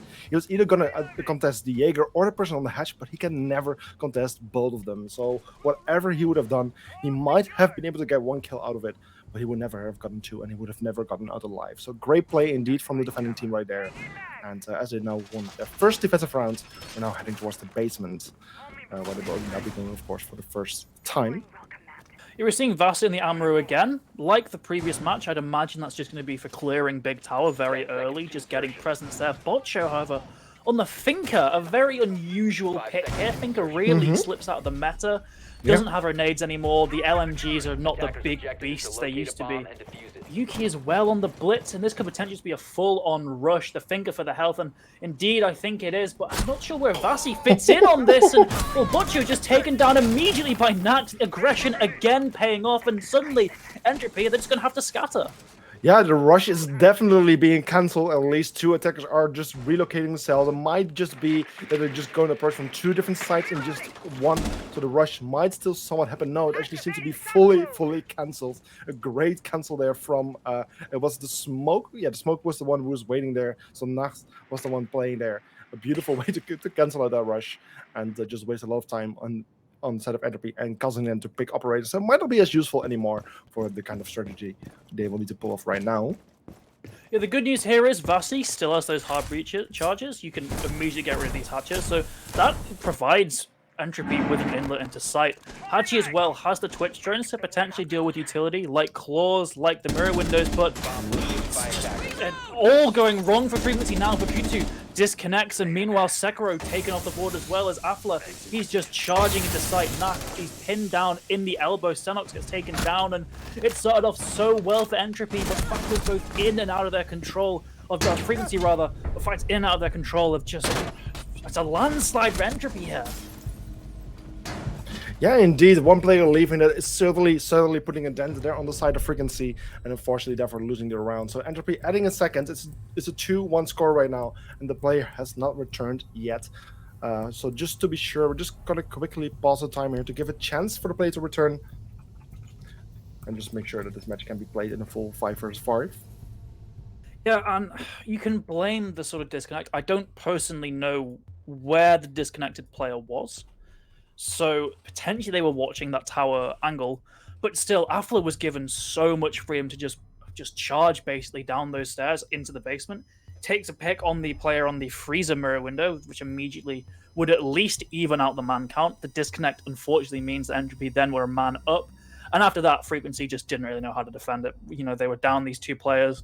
You still had your Smoke playing in the elbow, so he was pinched immediately. The Blitz as well, just causing a lot of chaos. I imagine the comms were particularly sort of messy during that execute for the side of Frequency, as they just had no idea what was really happening. And that just leads Entropy to get another round on the board. Yeah, and especially since we're not hearing anything from the side of Frequency Esports, we're just going to guess that the player might not return yet. So for that reason, we're just going to continue this match in a 5 versus 4 situation, and they will just need to struggle a little further. I mean, missing that one player from the very beginning is certainly going to be very impactful for the side of Frequency. Yes, we luckily, I mean, I'm talking way back in Siege, where every defender brought 2 reinforcements. That time is luckily gone. It's just a reinforcement pool. Those reinforcements will still be there. Just not having that player with the utility and the gun hand is going to make things quite difficult. Okay, and now we're seeing here the impact of that 5 versus 4. They don't even want to challenge Elbow because the defenders will just be too far split. They can't afford to dedicate a player there anymore, so they reinforce it off. So this really makes Frequency's defense in the basement a lot more difficult. Luckily for them, the attacks still have to funnel in through a variety of entrances into the basement, which, you know, would favor the defense because you can just hold them with things like mirror windows, things like shields, although no shield being brought. The observation blockers, potentially, if I'm making a bit of a reach here, could slow down Entropy, but they're likely going to read into the fact that there just isn't a roam here, because, again, Frequency can't really afford to keep a man off site. They just don't have the numbers now. No, indeed, it's like a very understandable choice. They can just try to bunker down. I mean, it is kind of the bunker bomb side. The best thing they can hope for is that none will be able to find someone here on the laundry stairs, as one of the defenders might not drone that area and will just hop in. But as a Twitch drone, I believe, is making the way in. No, not yet. He might be able to surprise any of the attackers anytime soon. Hatch also being opened up. The O's are just coming with a shield, but yeah, the shield will block some of those bullets, but not all of them. Doing lots of damage there on Botcho, but unfortunately not getting the kill, and therefore it's still a 5 versus 4 for now. Yeah, really unlucky for Nacht there, but very good play from Entropy. Just sending the Osa first to provide a bit of defense to Twitch drone. Unsure if it missed that mirror window or not. Nacht actually does pick up that kill onto Botchu, so we're back on even man count, but Frequency, their whole defense has been altered here. There's no roamers, no potential for a flank here. This is still going to be a 4v4 XU onto site. Nitro comes out into the smoke, trying to hold Vasi on the glass there, but still, you just have to think that overall the stakes favor Entropy here. Yeah, they definitely should be. I mean, they're in a good position. They can easily pinpoint any of the defenders from now on. Mirror windows will also be popped to make it even more difficult to play into the laundry. I mean, any player, Aflak, coming from Friesland will have a nice line of sight. C4 being thrown in this direction, only doing a slight bit of damage, like the slightest bit of damage I potentially have ever seen coming from C4. If Hachi gets a kill, it's not with a kill on Hachi. Yuki with a kill on Ref, and it's now a 3 versus 2. But as I speak, Aflak gets a kill on Nat, and it's all that Diego gets found in the crosshairs of Yuki on a very close combat and gets taken out as a run for Entropy, putting the score on 3-1. My heart sank then when Yuki pressed that sprint button, walked out there. I saw things going very wrong. Luckily, picks up the kill, and still potentially at a man disadvantage here. We're not getting any communication from the side of Frequency, so they really can't afford to play without this 5th. But you know, we can't exactly hold the lobby hostage until if we're not getting communication here. But great play from Entropy. They acknowledge the fact that they're playing against 4 players, so there's not going to be a roam really likely. So immediately, there's a lot more time added to the execute because they don't have to deal with the roam clear. They basically accept the fact that everything is clear except site, which is kind of a gamble, but it's a very educated guess. So immediately they can start pushing down the site. They send the Osa first in case of any sort of aggressive play from Frequency. Immediately read into that. Very good. So they force out the player from Laundry Stairs, and then suddenly they really do have just full map control, essentially. They can just bang on the doors of the site, essentially, with that Osa, with the players behind them. The Osa does get taken down eventually, but the glass is there to quickly cut off the angle with smoke grenades. So just really good play from Entropy. Not really getting too eager to finish that round early. They were still playing very slow, despite being at such a huge advantage, but they get the job done at the end, just with refrags. They really just acknowledge the fact that their win condition there is just kills. If they just trade, they will win. Yeah, and we just finally getting some word from the side of Frequency. Apparently one of their players is having internet problems, and they're just calling here to just get a little break, technical break, to hopefully be able to resume the match. So the player is trying to fix the internet and will attempt to rejoin the match. Hopefully he will be able to, so we don't need to do that rehost, which will make things much more easy. But for now, we're just waiting for the words of just like a sign from the side of frequency that the player will be able to return, because that will just be very convenient. But for now, yeah, it's Entropy on a 3-1 score. I mean, they have been a little bit lucky there towards the end, but if I just want to think back to the very first round we saw. It was Frequency getting extremely close to beating Entropy on the first round. And seeing that kind of gives me some hope that Frequency might be able to fight back, especially when it will be a full 5 versus 5 yet again. Yeah, but at the same time, getting those 3-round wins early on in the attack is going to be a boost of confidence for Entropy. I don't want to sort of speculate too much, but I would imagine they were not feeling the best after that first match. The close loss to the new team as the 2-time champion, you would expect to win those. And we have that 5th player back on the board now, so we can finally sort of begin to finish this half. We're on round 5 now, so we're going to be playing 5 versus 5, hopefully, for these final 2 rounds. But the 3 rounds for Entropy might be all they need. Obviously, winning is a trend. Frequency win 2 rounds on this defense. That could potentially bleed over to the attack. They build that momentum, build that confidence. It could still go wrong for Entropy. But just looking at it numerically, Entropy, they have at least tied this half. One more round, and they've very clearly won it.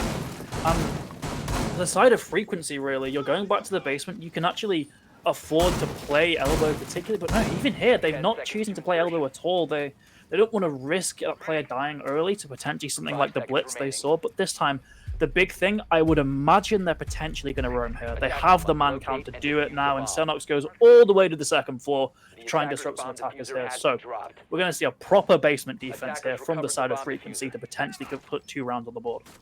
Yeah, things are even looking better for the Jaeger since the Jackal has not been picked. So without the Jackal, he will have a proper chance to actually be on the roam a little bit longer than usual. It's really coming down to the drone work of Team Entropy.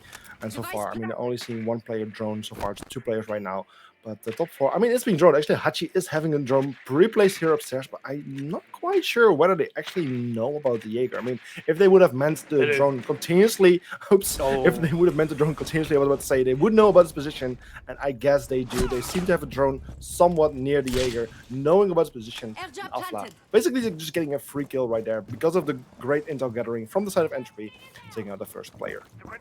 I mean, we just saw it play out in motion. The 1 yellow ping goes out, instantly downed. Fantastic sort of continuation of that roam clear. Fantastic synergy between the players. Just ping, instantly dead. Don't give Xenox a chance to respond.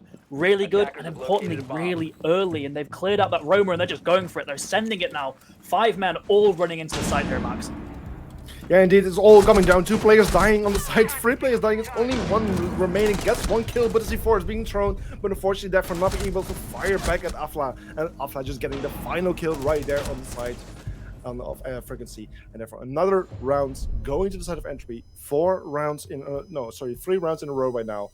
And yeah, but therefore being on a 4-1 score, which is fantastic for Entropy. Just 1 more round to go. Could be turned into 5-1.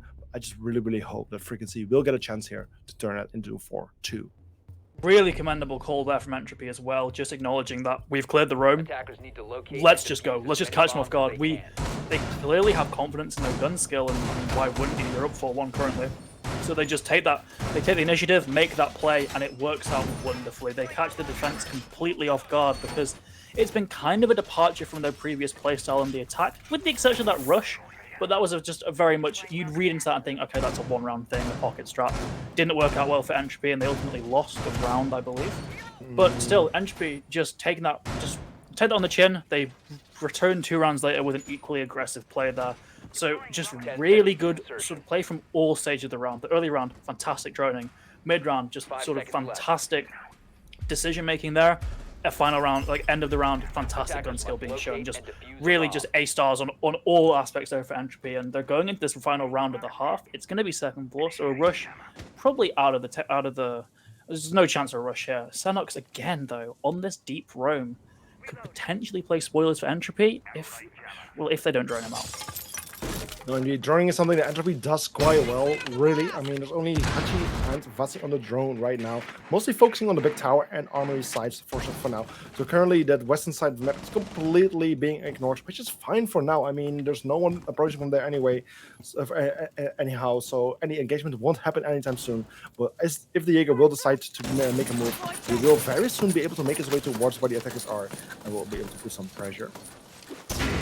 The secondary EMP being used perfectly there, but I'd imagine another one is gonna be used here because of the cave for recharging, or potentially. The margins of time are good there. If they weren't, that's going to be a catastrophic loss for Entropy, but from the reaction to things, I would think that they've opened up that attic, and suddenly the defense, they're under a lot of pressure. There's breaches from both sides. Bokuto, though, does get a nice ping on Afla, but he's traded up by Botcho. So 4 versus 4, a lot of map control for the attack. Senox, though, still hasn't been sussed out there. He's, I believe, ascended to the top white stairs, but going back down, so he's still got a lot of freedom to move here. He could potentially flank, but it's a little bit risky. I think you just want that player on the site. Sekiro, though, getting very aggressive here, but doesn't get the kill. He did get the drone, which is one thing, but unfortunately losing his life right there and not getting taken out by Butcho as well. It's a 4 versus 2. The ace, however, has been injured, but should be able to be revived, especially since the Mutable was highly contesting, gets taken out as well, and that's all coming down to the Jaeger. He's been able to play safely offside, but now he needs to go back to side where everything is going to be going down. Bahachi not having any of it, just not even letting him get off those white stairs, taking him out, and that's the final round of the attacking phase. Going to Entropy. And after this, we'll now have a 5-1 score, which we now see the role swap happen, with Entropy now going to the defensive side and Frequency going to the attacking side. Indecisiveness for Senox there really just spells his demise. He didn't know whether to flank or just stay on site, stay on white. He's caught up in all this decision making as the execute is going on. So unlucky for Frequency there. Fantastic play from Entropy there. Their trades have been wonderful all match. They've used that man advantage perfectly. They very nearly threw it round 1, but apart from that, fantastic play with that man advantage. They are always on top in these engagements. Now going on their defense, such a good sort of aspect like that is going to be even better because now you can hold these cross angles. Just play fully for man advantage. Get an opening pick with your good gun skill, and then just peel back to site. Please peel back to site. Don't do the aggressive things we've seen like in these previous 2 rounds or these previous 2 maps basically, because it's not worked that well for the defense. It really hasn't. Just get an opening pick and then use that beautiful ability to trade that you've demonstrated throughout this map to just win these rounds. You've only got to win 2.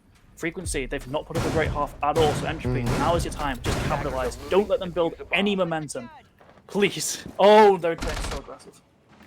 Yeah, very aggressive run from the various players on the side of Entropy, but unfortunately not being able to find a single player, not even doing a single bit of damage.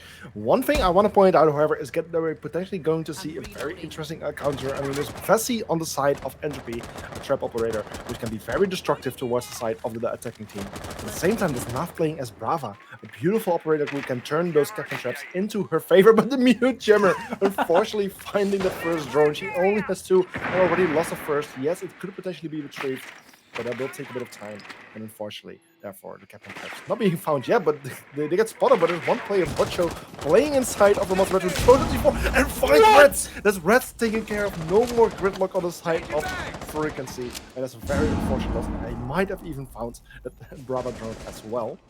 He's just going back. He wants more. I mean, the gridlock clip is huge. You deal with the EMPs. Now explosives have to be used. And I don't think Senox even has any left to deal with that.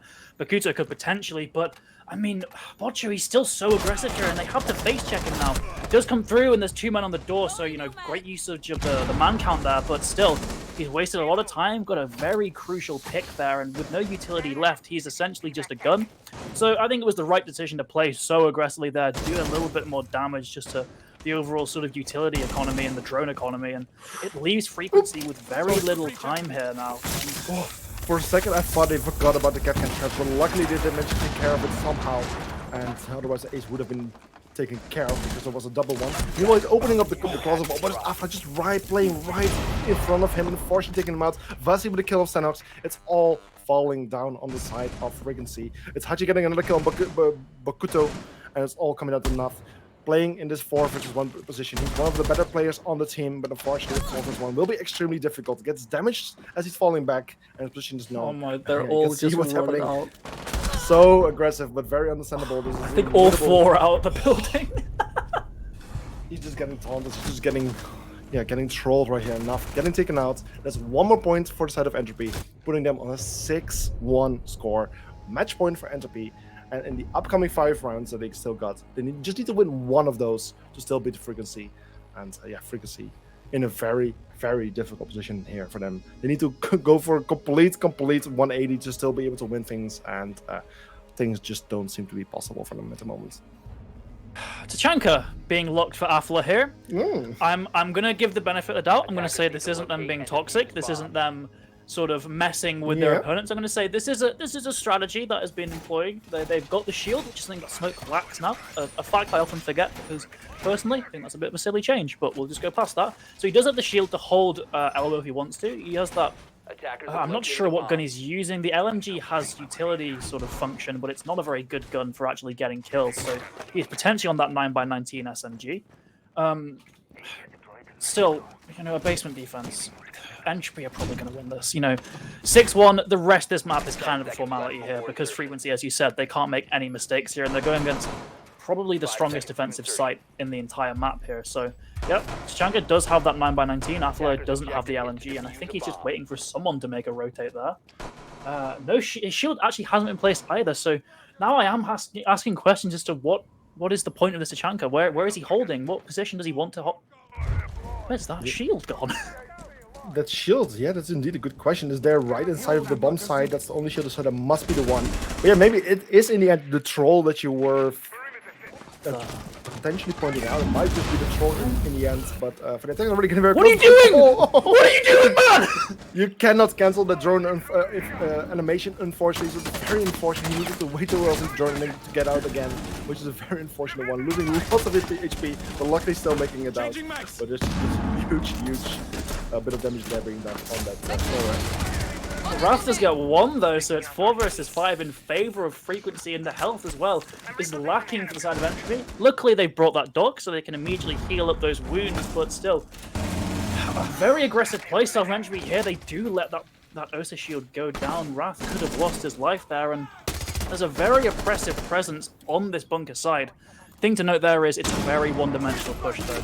They just cut off a few angles. The attack can't really do much. Wrath, however, does win 1 fight, can't win the second. Botcho gets that trade, and we're now seeing a second dimension here on that sort of tower stairs position.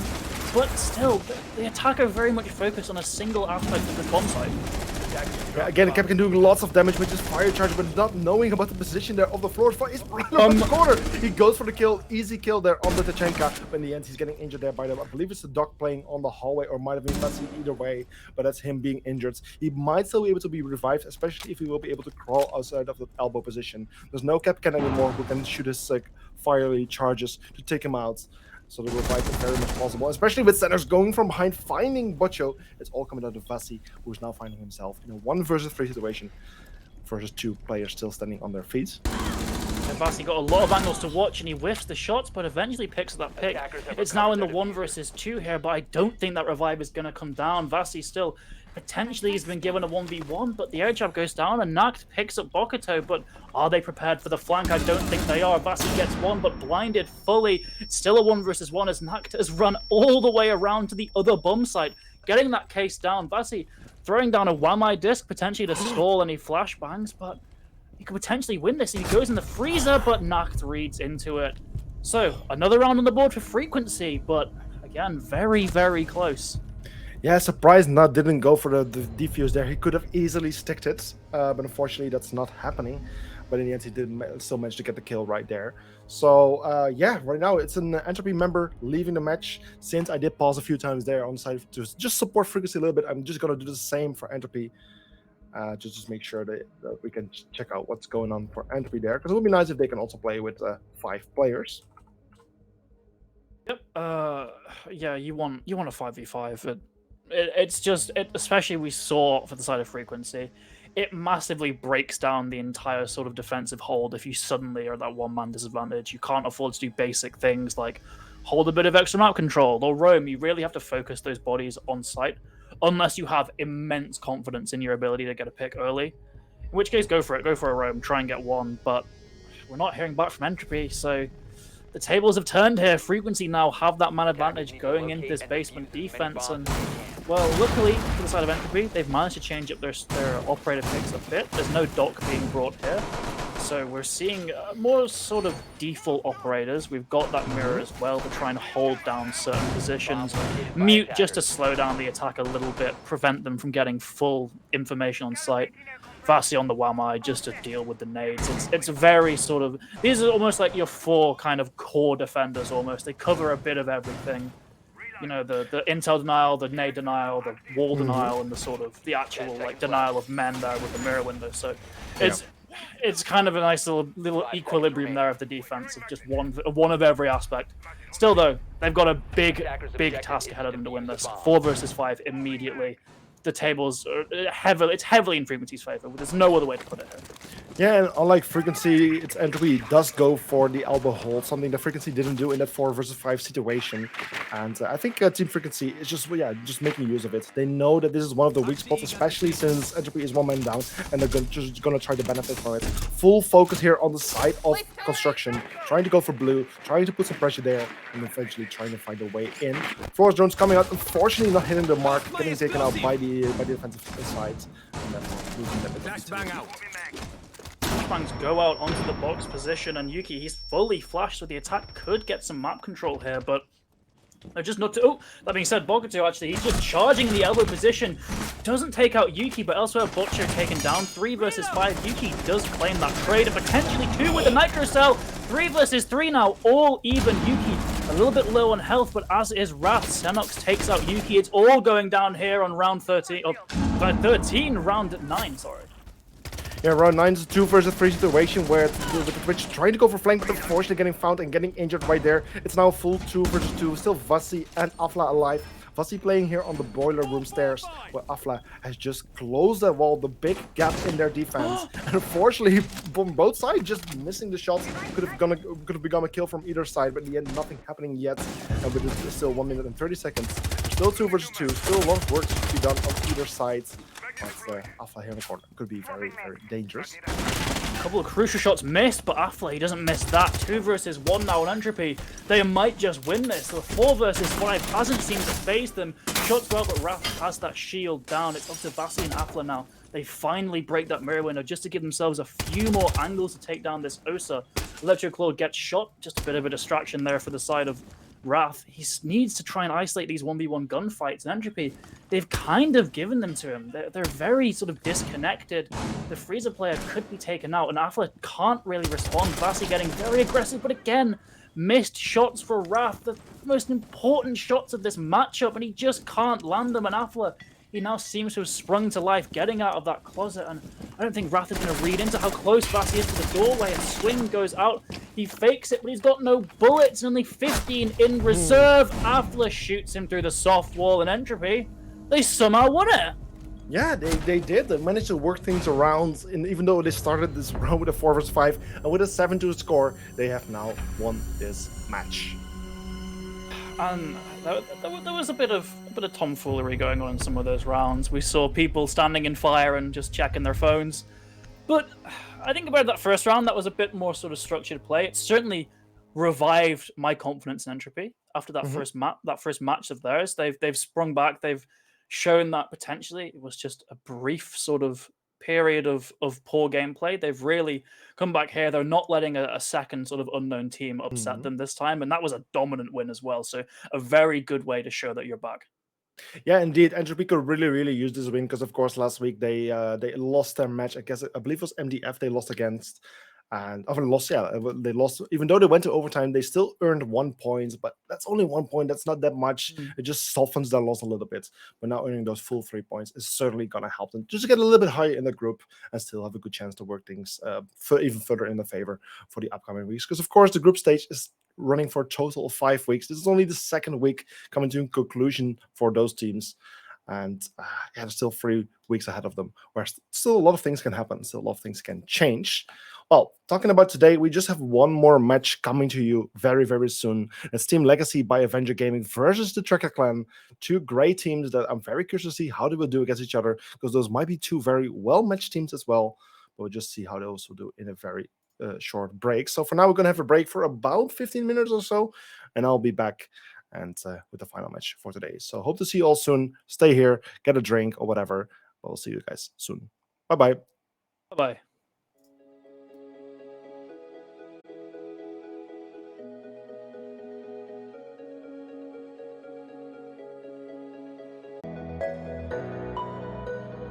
And welcome back. We're here with the final match for today, the final match of Week 2, Group C. And we're here. It's still me, Bozemax, and Pobol. Welcome back, everyone. Hello, hello. Yeah, well, a bit of a spoiler. I think we've finally been let out of Oregon jail. Ooh. So should have a nice, entertaining match 3. But first 2 matches, I wouldn't say were pretty entertaining. We had a couple of interesting moments, I think we'll say, in some of those rounds. Yeah, just thinking back about Oregon, the window play was the first match of today. Just getting 3 kills from that window and then fourth one hopping in. That is just something that shouldn't be allowed. Luckily, we didn't see any shenanigans like that in map 2 when we were playing Oregon again. But for now, we're just going to head to the final match for today, which is going to be Avenger versus Tracker.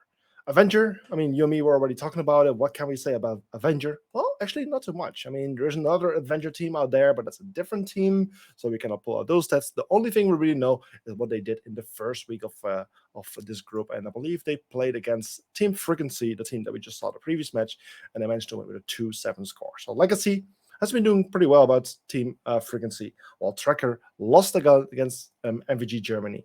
And now these two teams will be playing against each other, and that might actually mean that this match is going to be pretty close. So I'm curious. Yeah, well, Legacy, they're coming off the back of a win, but we've seen that Frequency maybe isn't the strongest opponent.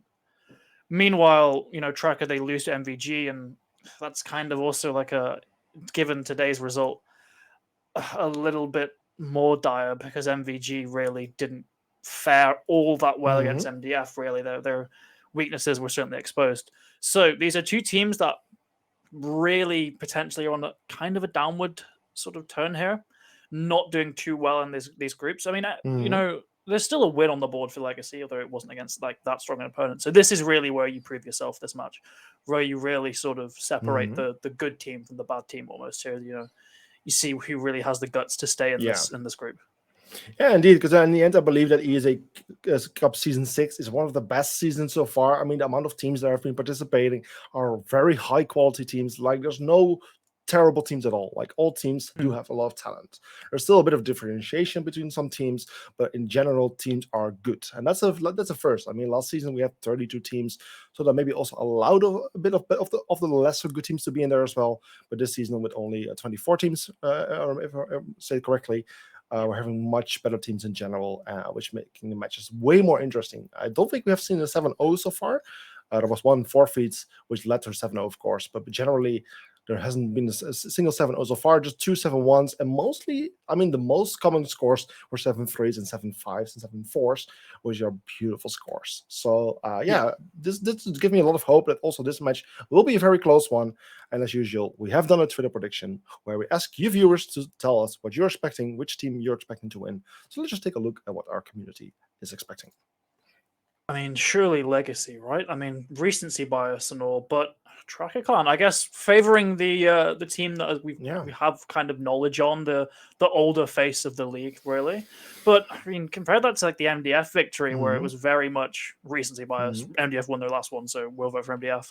Kind of caught me a bit off guard. I mean, I probably side with Legacy here. They still have that 1-win record compared to Tracker Clan, but these are both sort of very evenly matched teams, so I could see this swinging either way. Yeah, and so before we can start this potential very cool, very close match, let's just look which map we're actually going to be seeing for today, and that's going to be Border. Hey, I like that. Border, one of the lesser played maps in the previous season, has only been played once or twice, I think, this season yet, and this is like going to be an additional one. So that's very nice to see that it's at least one of the lesser played maps, not too boring as Boregon or Chalet that we tend to see a lot, or even Clubhouse has been picked quite a bit this season so far. But Border, a bit more of the lesser pick map. So that's good. I'm happy to see that. It makes me very interesting to see how these teams will do. And then, of course, on the sides, we can also see which team banned which map. I think the players are pretty much good to go. Let me just do a quick check also on the hand cams, because of course ESA really values the matches to be played very fair. For that reason, hand cams are in order to just make sure that all the players are playing with an actual controller, or at least something that's licensed, that's fair, so we can actually have a fair match. And I believe, yes, the hand cams are ready, the players are ready. So I would say let's just jump into border. Yep, let's go. On border, very interesting map here because it's really one that favors the attack. The attack have a lot of sort of control for very little. There's a lot of windows that can really just cut sites in half, and you don't even need to enter the building to use them on the attack. So for that reason, it's very different from a lot of maps we see, and it also means that a lot of teams aren't too keen to really go on it. They aren't too keen to really use that as like a battlefield, especially in a best of one. You tend to see in a best of threes, and well, I don't really have any stats for Avenger here for Tracker. They are 2-1 on it. They've won it twice under the Tracker name. Back when they were Yod, all the way back in season 5, they did lose it in the group stage. So they've got a 2-1 record. So they're certainly comfortable on board. They're not overly great record, but still nothing that really doesn't. They still inspire confidence. They've still shown they can sort of deal with this different style of play. We're seeing Nomad getting banned here, so immediately it kind of favors the defense more. You're wanting to tip the scales in the favor of defense, allow them to go for these runouts, go for these sort of roams and these flanks. Nook as well being banned again just sort of makes the defense's job more comfortable, which is really important because border is a very uncomfortable map for the defense. Yeah, indeed. And with now both of the attackers being banned, we're moving over to the defensive ban side. And the first one to be banned is again Mozzie. Again, this is the second time we're seeing Mozzie today. That's an operator you don't see him being banned too often. But today, 2 times in a row, that's a very interesting thing. But in the end, again, like I already mentioned previous rounds, previous match, Mozzie is a great operator, has a great gun, has a C4, and has very good utility, which can both deny utility gathering, of information gathering, but also gather information himself if he manages to capture one of those drones. So therefore, the Mozzie ban is a fairly understandable one. And then the last one, Mira, an operator you do tend to see quite a bit on a map like Border. A very good operator, again, in general, and one that we do see banned quite often. Yep, so going into this first defensive round, it's going to be Armory Archives, the most common defender site here, probably the one that favors them the most. It's really almost kind of like your one sort of safe haven for the defense here. The rest of the site's very much a toss-up as to who wins that. We're seeing the smoke being played, and honestly, I never thought I'd say this. Kind of a bit of a rarity now, that especially without that shield, we've seen players sort of opting to go for an operator that will just have a better gun. If you're going to be moving around, you're not going to be bunkered down. You may as well have like just sort of a better, more consistent gun. So smoke actually doesn't see that much sort of play from my experience. Just other operators really have gone untouched, and as a result are just stronger. But we're seeing hoverboard on that smoke. Could do a lot of damage, can stall the attack very well, especially if you're getting more aggressive with these gas canisters. Thunderbird as well is interesting, as I would honestly say she's kind of been nerfed. She lost all her explosive utility at the cost of her gadgets recharging faster, but doing half as much health. So you're effectively going from, I don't know the volume top of my head. Well, let's say it used to do 40 every like 30 seconds. Now it does 20 every 15. So overall, in the long run, it's the same amount of health, but it's just more frequent. And you see that's a buff or a nerf. I think that's more of a nerf personally, but we're still seeing 7 using the operator, potentially just for the gun, or just the utility. They kind of prefer that as well. But Frick, who immediately gets taken down during all my waffling. Yeah, that's the first player already of the board, and if Ashe's not being careful, she might be the next one. I mean, Holy Whistle and the Smoke are just playing on this hallway, just waiting for any attacker to just make a little mistake, expose themselves a little bit too much, and to take them out fairly easily. Luckily, a lot of drone work is happening. Also, Goyo canisters are being spotted and being taken out here by the Ashe. And luckily, attackers are just making a safe entry right now and just establishing the first bit of control from where they can try to focus on the next bits of space. Yeah, very long, very deep angle being held there from Brozera on the Thatcher, just peeking into the break room door, trying to cut off the defense, but Angry Donut, he's not having it. He's vaulting all the way around, just trying to avoid that, and, well, the attention's left there. So he's still been sort of allowed to stay in security. Hoverboard as well is there to support if things go south, but overall, Tracker, they aren't really concerned with the security position. It's looking like a sort of north side push here. There's still they're all staying on the balcony. There's very little actual sort of progress inside the map. Ever since Frogger was taken down, it's almost sort of scared them into pulling back, and that's given Avenger a lot of space here, really. Yeah, indeed, Attacker's not making too much progress yet. Ash just lining up to just take out another window, but an Ash charge using like that, I mean, it's a bit interesting. It could be used much better potentially, but does potentially create a bit of distraction. She does find a bit of damage there on the side of Holy Whistle. That's the Goyo being damaged, but then still not a single kill. We only have 1 minute remaining. Brozera finally finds a first, takes out the Goyo, but still a 4 vs 4. Equal man count, but a lot of work to be done. Yeah, and it's almost an over-aggression from Holy Whistle, but speaking of aggression, Russell, he's gone right into sight, takes on hoverboard elsewhere, 7 taken down, and suddenly Tracker, they're back in this. They've effectively won this round now, 4 vs 1 against Angry Donut. He's cornered in Fountain. Doesn't even see X-Gon. X-Gon taken down. Wongsa doesn't immediately, round doesn't end, could potentially get picked up by that Thunderbird gadget, but one misstep there really cost Avenger the whole round. We saw the Goyo of Holy Whistle peek out while in that man advantage. He didn't need to do that, really. And as a result of that, he takes damage. So immediately, what's your thought process there? I've taken damage. I've got a Thunderbird on board. Let me just go heal. Well, he runs to get healed. He doesn't realize he's exposed from an angle all the way from office. Gets taken down, and that's when the dominoes start to fall for Tracker. So a good response from Tracker there, and you'd really want to see Avenger maybe sort of rein in the aggression a bit. Yeah, that's at least the first round they're going to the attacking side of Tracker. I mean, one of the teams that we do know better and might potentially be stronger, as we don't really know much about the Avenger team. But for now, it's very strong rounds. I mean, the defenders were doing so well about on keeping the attackers out, wasting so much time, but with a little time left, the attackers were very very effective and managed to win the round. Afterwards, now we going to the second round. Still, of course, Avenger on the defense here, going for the same bomb site, just a second attempt, potentially with little adjustments. They might be doing a bit better. And we'll see how, in what extent also Tracker will be able to be kept out of building for quite a bit of time, or will this one be more effective on establishing the first bit of control. 5 seconds left. Yeah, and one of those little adjustments there is Holy Whistle. He's given up the Goyo and gone to the Azami, so they're valuing the sort of the disruptiveness of that more than the canisters. It can block a lot of angles of sight, give you a sort of more favored gunfights on the side of the defense, and can even be used to plug up doorways in the final sort of 30 seconds when the execute is coming to stall out the attack. Some would also prefer the gun of Azami. It's just personal preference. Both the guns very good, but it's going to be on Holy Whistle really to just sort of be a little bit less aggressive. Once again, Horsley, he's so aggressive here, just marches up top east, has all of this ground to play with for free, really. It's kind of alarming the defense have allowed him to get here. Yeah, and the end is Ferg already finding the first here on CCTV, finding a second even. That's hoverboard also taken care of. There's a smoke lost within the first 40 seconds. That's just insane. Smoking up already 1/2 on the board still, the very last of the rounds. And yeah, he's just gone already. This is also then the Jaeger being taken care of. And it's already a 3 vs 4. Yeah, Fergu was clearly not happy about being the opening pick of this match. He's just marched in, got 2, cleared out of security. Such an important position for the attackers to gain. And he just walks in and gets it with nothing but a drone guiding him. Now, really, the defense is focused on this fountain area and the site, because that's all the ground they have left.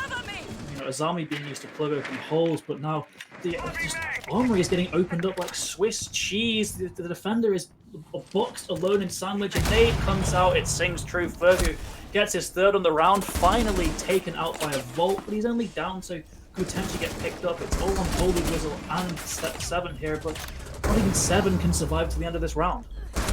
Yeah, and as it's Holy Whistle then falling, it's a flawless run for the attacking side of Team Tracker. A very convincing round for them, much better compared to the first round of this match, and therefore putting the score on 0-2 in the advantage of Team Tracker. Great work. Yeah, it was just a fantastic clear, really. Fergu just going in with nothing but a drone. No utility was used to clear out those positions. He just needed the intel, and he kills them. It's just it's all you want from an entry there. Not dying, getting those 2 picks, getting all that map control, and that really just boxed in the defenders.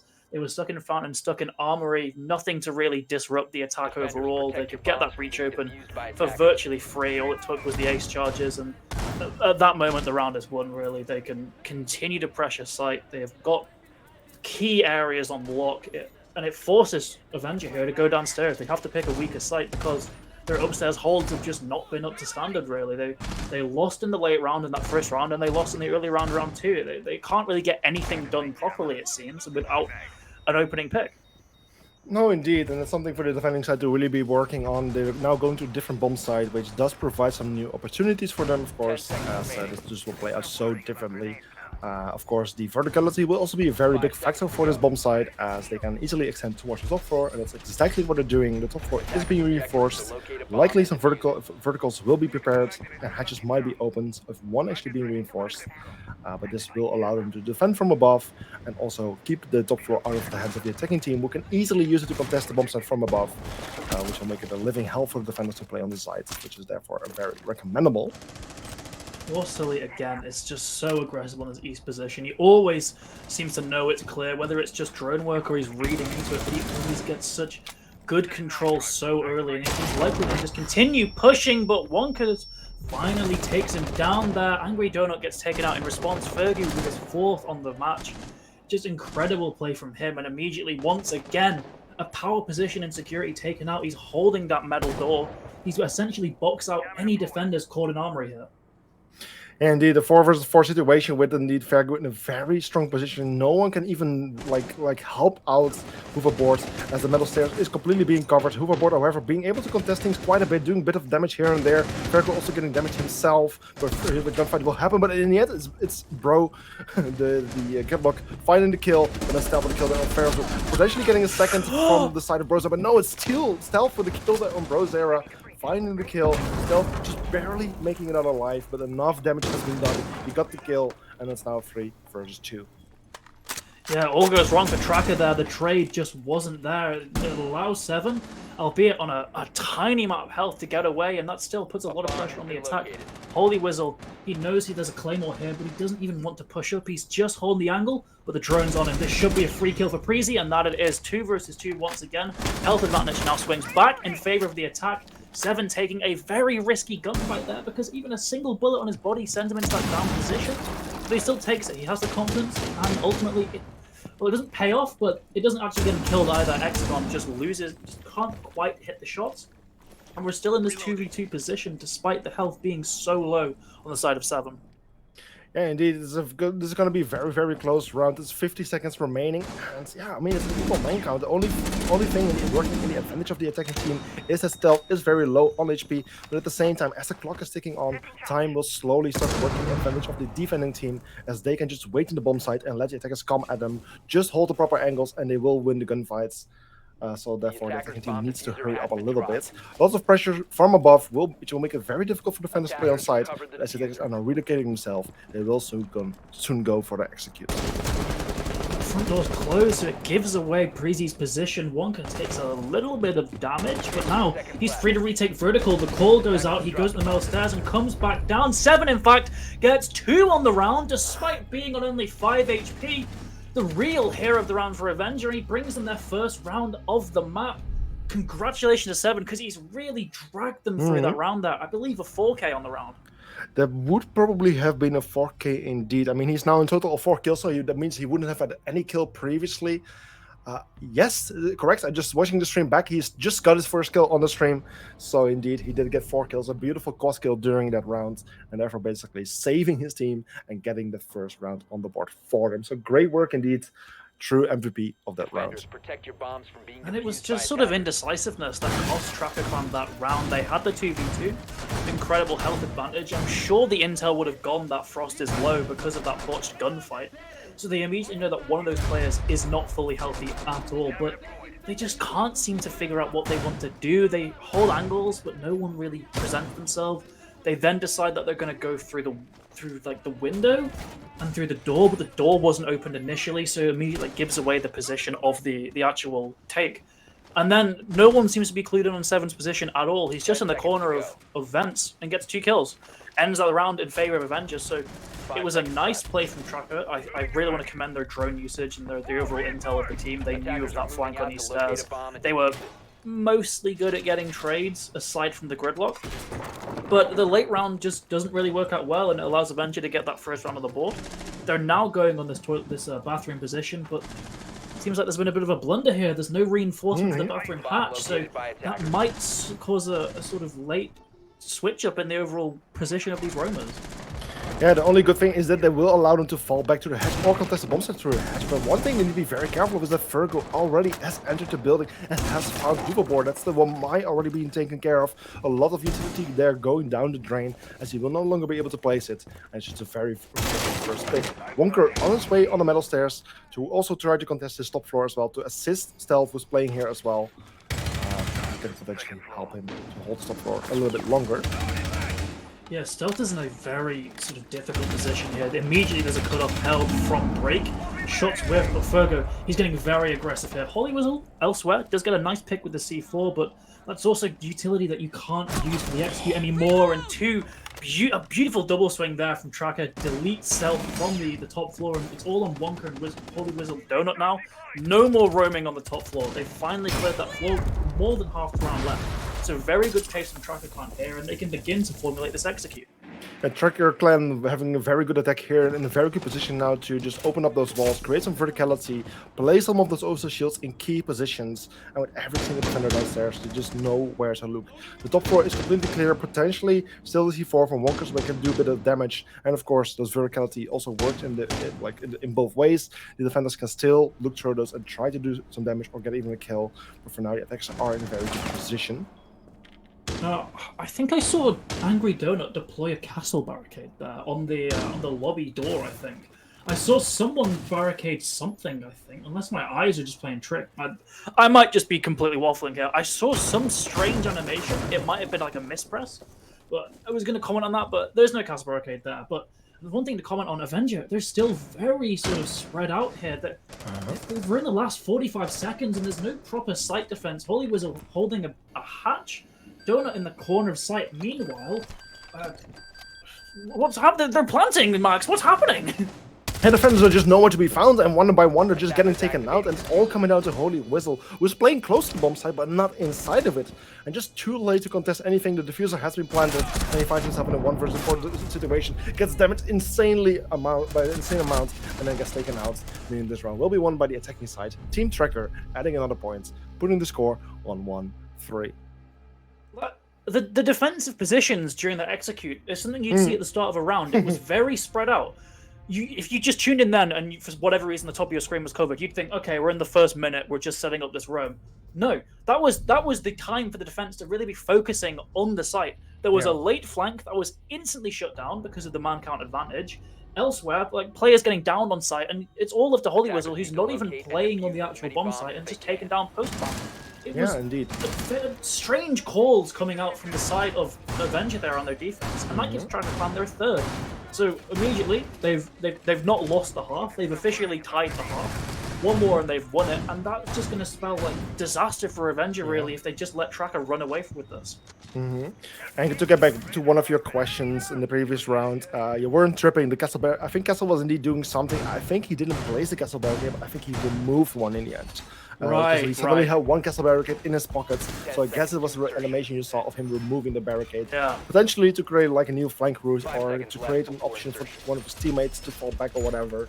But I think that's what you might have seen. I didn't see it either, but I think that might have been it.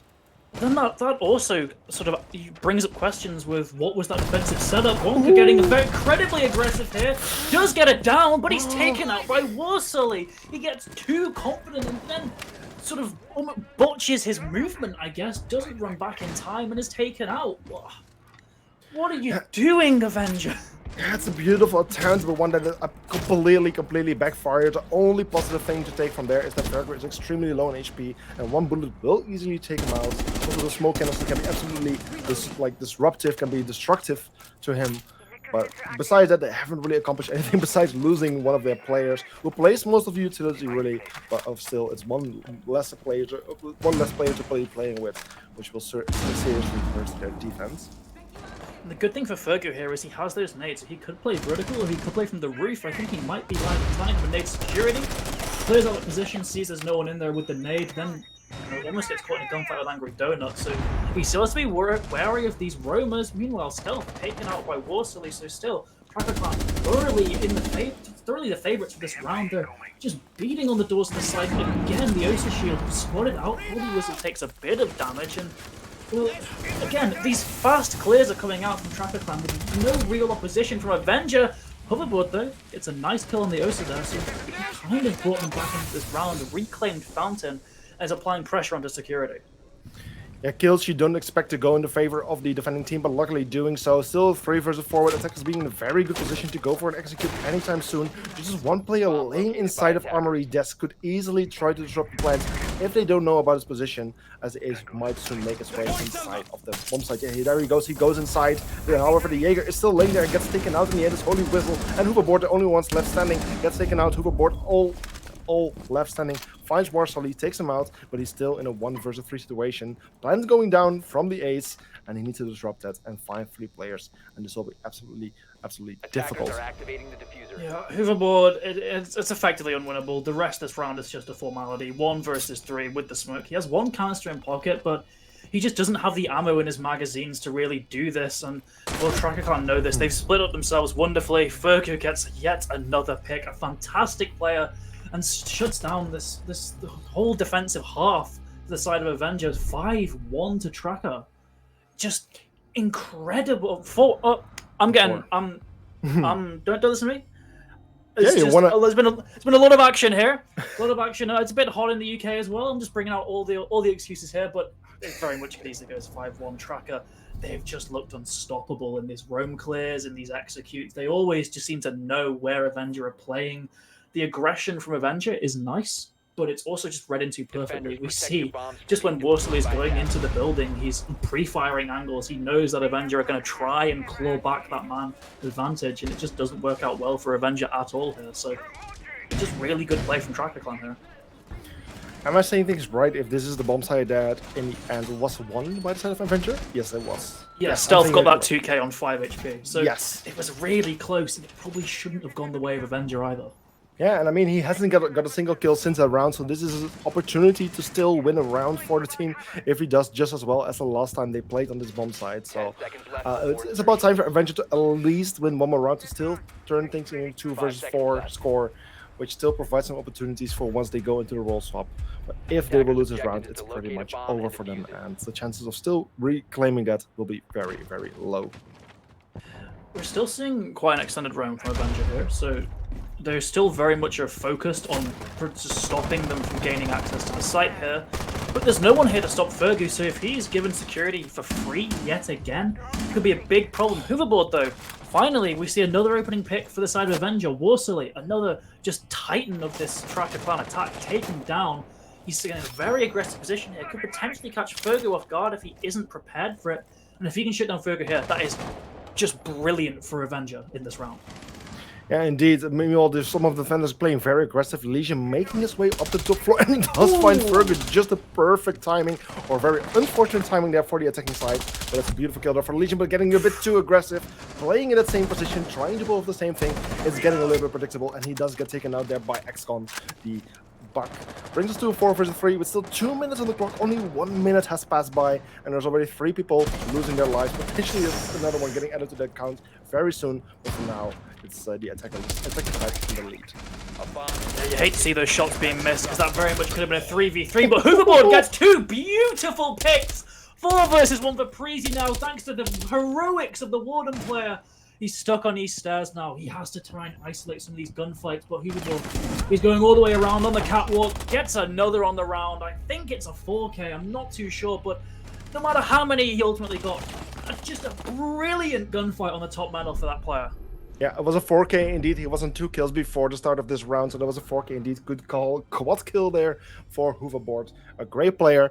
Actually, talking back about Avenger, we said that we don't know any of the players, but in the end, Hooverboard is actually a player that I do know. I'm not sure if I saw him on their roster, maybe under a different name, but that's actually one player that we have seen somewhere in the past seasons or so. So that's actually one player that's a bit familiar. And yeah, he just did very well for the team, securing that round that was kind of crucial for Avenger to still create some possibility as they're now going to the attack. But with a 2-4 score, they will need to step up on things a little bit further to potentially bring things to an equal 4-4. Yep.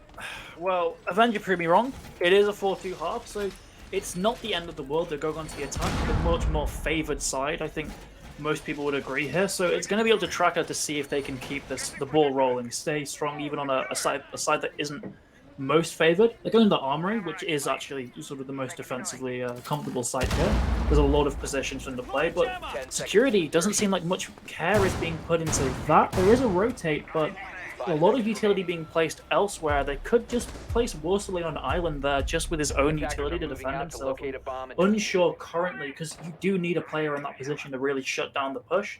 Yep, it's going to be Worsley there, but he doesn't seem to be protected by anything else other than a Kiba barrier. So, he could fall victim to nades. There's also vertical play that will be a big problem here. Just shuts down that doorway in the nick of time, but he's still holding a very tight angle that could pay off here.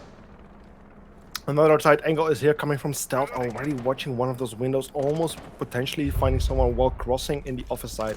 A beautiful angle. Unfortunately not paying off yet.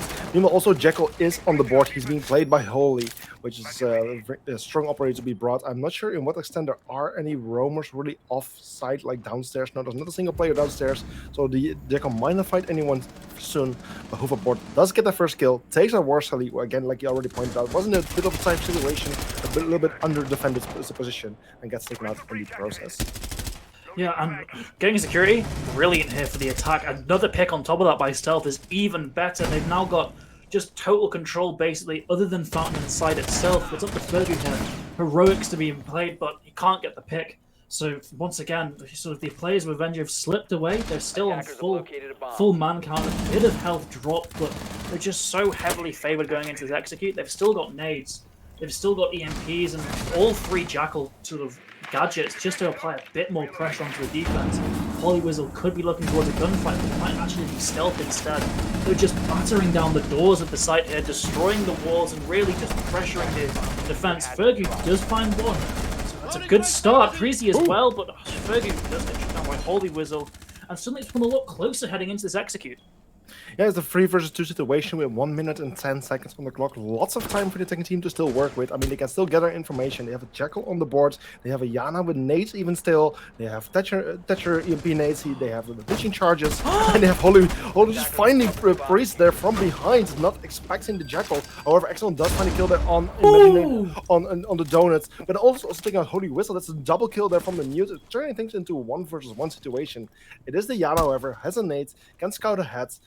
However, she's half HP, does have the diffuser though, which might work in her favor, but Axlon is in a strong position, can easily relocate himself to any of the 2 bomb sites, and I mean, I guess it's just going to be a gunfight then.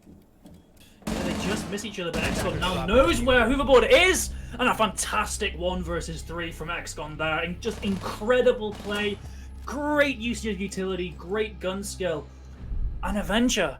They let it slip away. Tracker now about 5 rounds to 2. It's all just looking more and more like a Tracker Clan victory here, despite the best efforts of, well, Wizzle specifically there. It was just incredible, taking that off angle, just being nice and patient and getting that kill. Really good job from him, but ultimately they just fall victim to the clutch. Yeah, indeed, and we're actually getting some wonderful information from Axia in the Twitch chats. Hoverboard, yes, we remember him. He was on the side of Minions. So it's interesting to actually see an ex-Minion member make its way towards a team like Avenger, a team that we don't really know much about. But that's actually a very valuable player, like a strong player, who has been on a very experienced and well-performing team, making his way towards Avenger, which is interesting. Yeah, that makes a lot of sense why I recognize that name.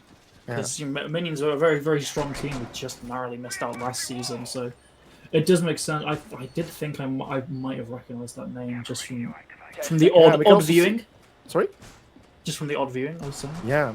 Yeah, we can see that most of the Avenger team is also a Xbox team, just like Minions used to be, just with 1 PlayStation player there, Holy Whistle. So that also makes sense that probably these players already knew each other before cosplay was even a thing. So that's likely how they ended up together, and how we didn't really know about these players only. Like, of course, this is only the 2nd season of ESA with crossplay enabled. So especially Xbox players will be a bit unfamiliar for us. Yeah, but well, while we've been waffling, Worsley gets a pick onto the sort of star of this conversation. Hoverboard taken down, and just the aggression from Tracker Clan here. They're not giving Avenger anything for free, and that kind of comes back to bite them as Worsley is eventually taken down by Stealth.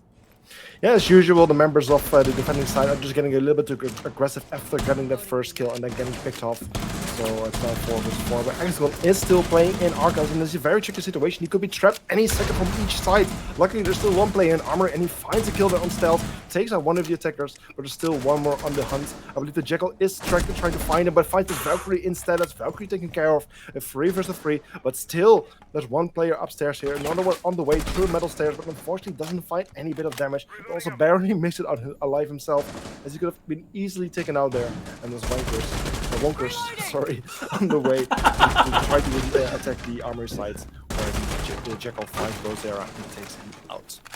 Yeah, it was a nice effort clearing up Rosera there. You have Wonka there, just sort of attracting most of the attention. The bulletproof cam on there. Meanwhile, Angry Donut just pinches him from behind, takes him out, and puts the man count thoroughly in the favor of Avenger there. So, despite them finding not much success in the match, they really seem to find success in this round. Freezy taken down as well.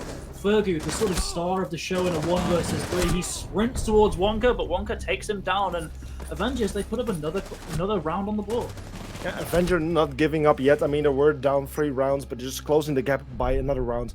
Only 2 round difference, as is now 3-5 score. So Avenger doing well. I mean, they just won their first attacking round after losing the first one, so they're kind of showing that also the attack could work in their favor. Adding another one would bring them to a 4-5 situation, but only 1 round difference right then. So still Avenger on track to potentially still make the comeback happen. It's starting to seem a little bit more likely, but there's still some work to be done.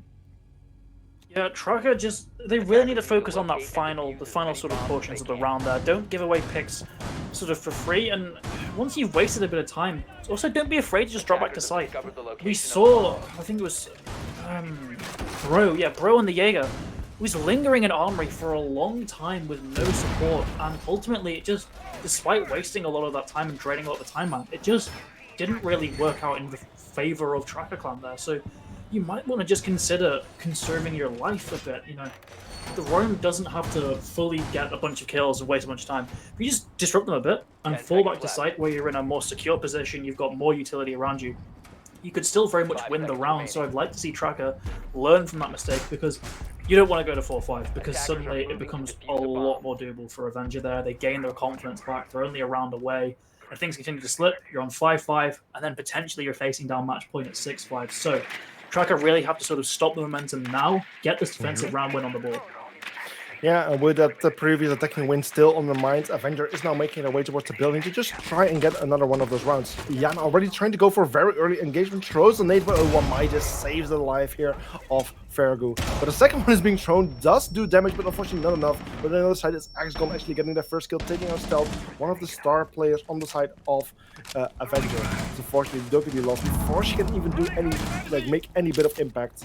But the Jackal is trying to find someone, does find someone in the end. It's Fergu getting found by Hoverboards, getting taken out.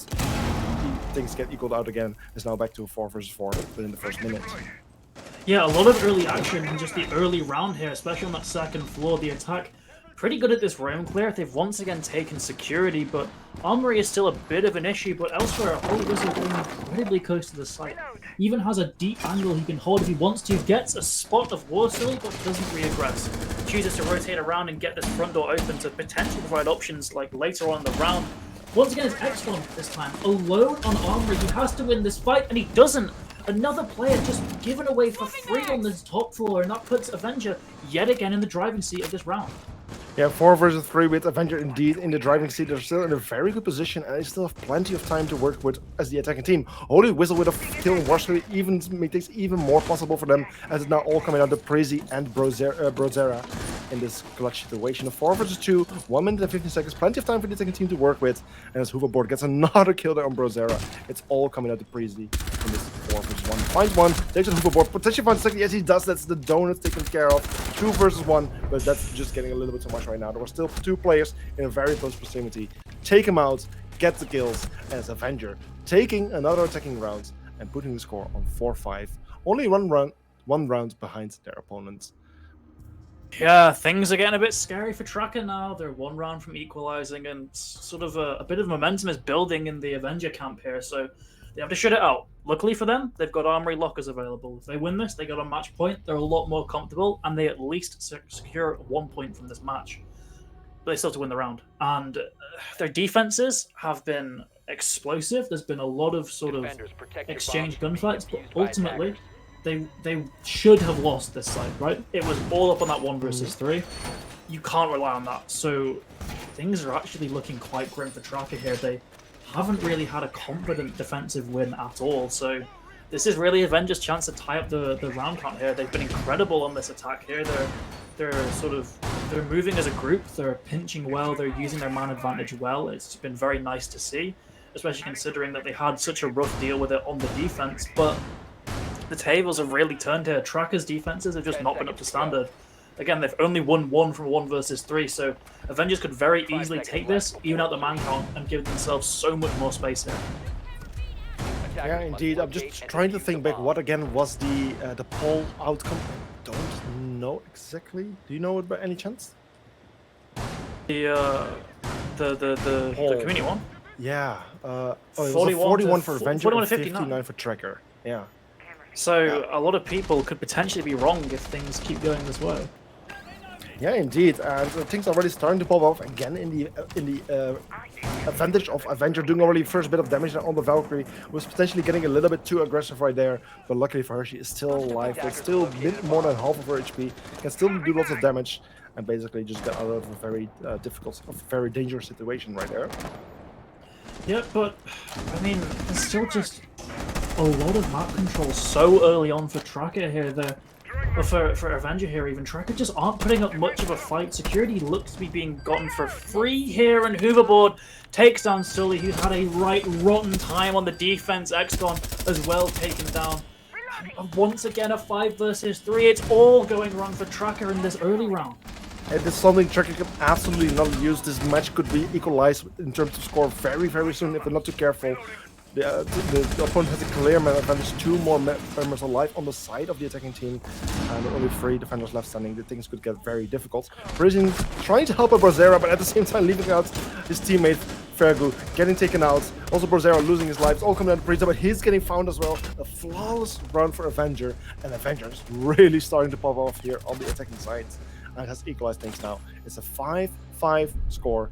And the upcoming 2 rounds are going to be extremely important because we're going to either have a winner, because if one of the 2 teams wins both of the rounds, or we're going to have or we're going to go to overtime with a 6 score. Personally, I think Avenger have got this. I think they have been practically perfect on this attack, with the exception of that 1 versus 3. Their early rounds have been effective. They've been good at getting control, and they've been good at converting that into a round when they don't let things slip away. Whenever kills do come back in favor of Tracker, an instant response is there for Avenger. They're just really good at getting these trades, and Tracker Clan, they just don't seem to know what to do. They don't seem to know how to really solve this problem. That they play aggressive, they get shut down. They play passive, they still get shut down. They still somehow find a way to just lose a life. So it's just overall for Tracker here, it can be a bit overwhelming because they had such a good lead, that 4-1. I even mistakenly said it was a 5-1, and look, I've just essentially cursed them here, really. They've lost that 3-round advantage, and now it's all even, and Avenger could easily just immediately snatch up at least 1 point from this map if they win this round. Yeah, indeed, it's going to be very interesting these upcoming 2 rounds. Like I said, we're going to either have a winner or we're going to overtime. It just really depends on which team is going to win the rounds. If one team wins 2, we have a winner. If both teams win each, we're going to overtime, and we'll see the extension of 3 rounds. So we'll see how things go. Attackers are making their way towards the building, potentially getting in danger very soon, as there's various defenders playing very aggressive. Even a run-out is happening for Fergu, not finding anyone. Also, Parisi already got damaged quite a bit, and so same goes for Brozera. Yeah, just losing your health so early on, it just immediately puts you onto the back foot. Hoverboard, though, does encounter a bit of resistance as he wrongfully thought security was clear, just flicks away, but Sully, he doesn't capitalize on that advantage at all and ends up getting taken down himself. Hoverboard very low, but he can potentially secure that kill. They're just trying to deal with the alibi prisma, I believe.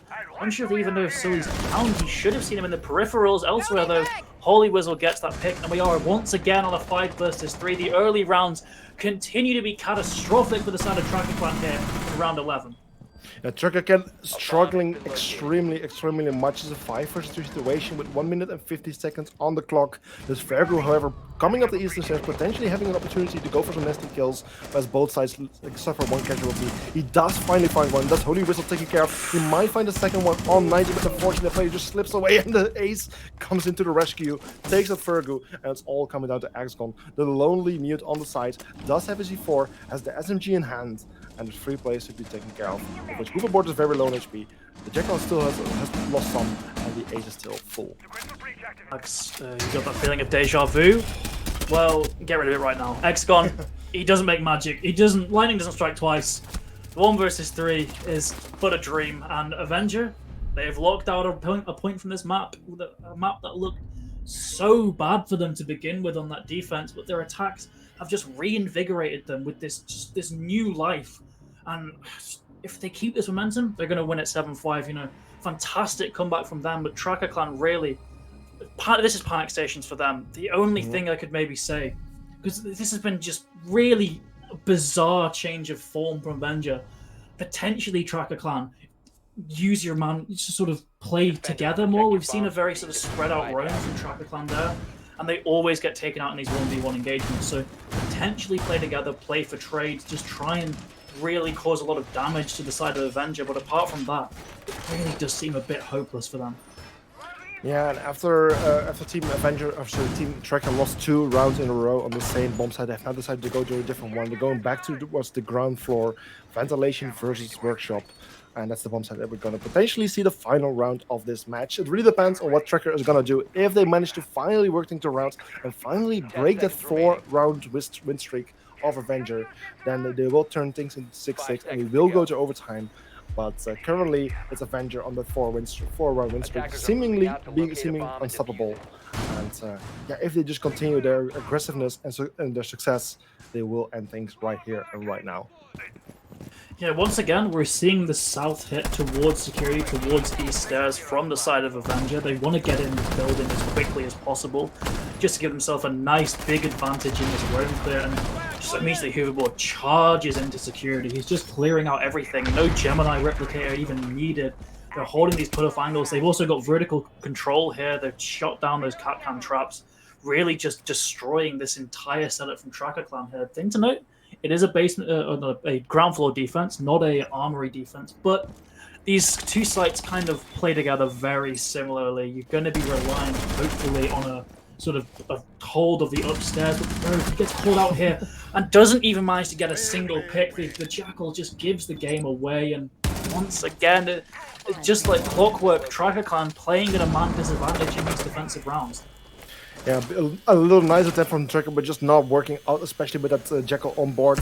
And with the walls being opened up of the buff room, things are just going to be impossible for Axgon to play in that position. He just needs to lay prone in order to survive, because once he stands up, his head will likely be taken care of.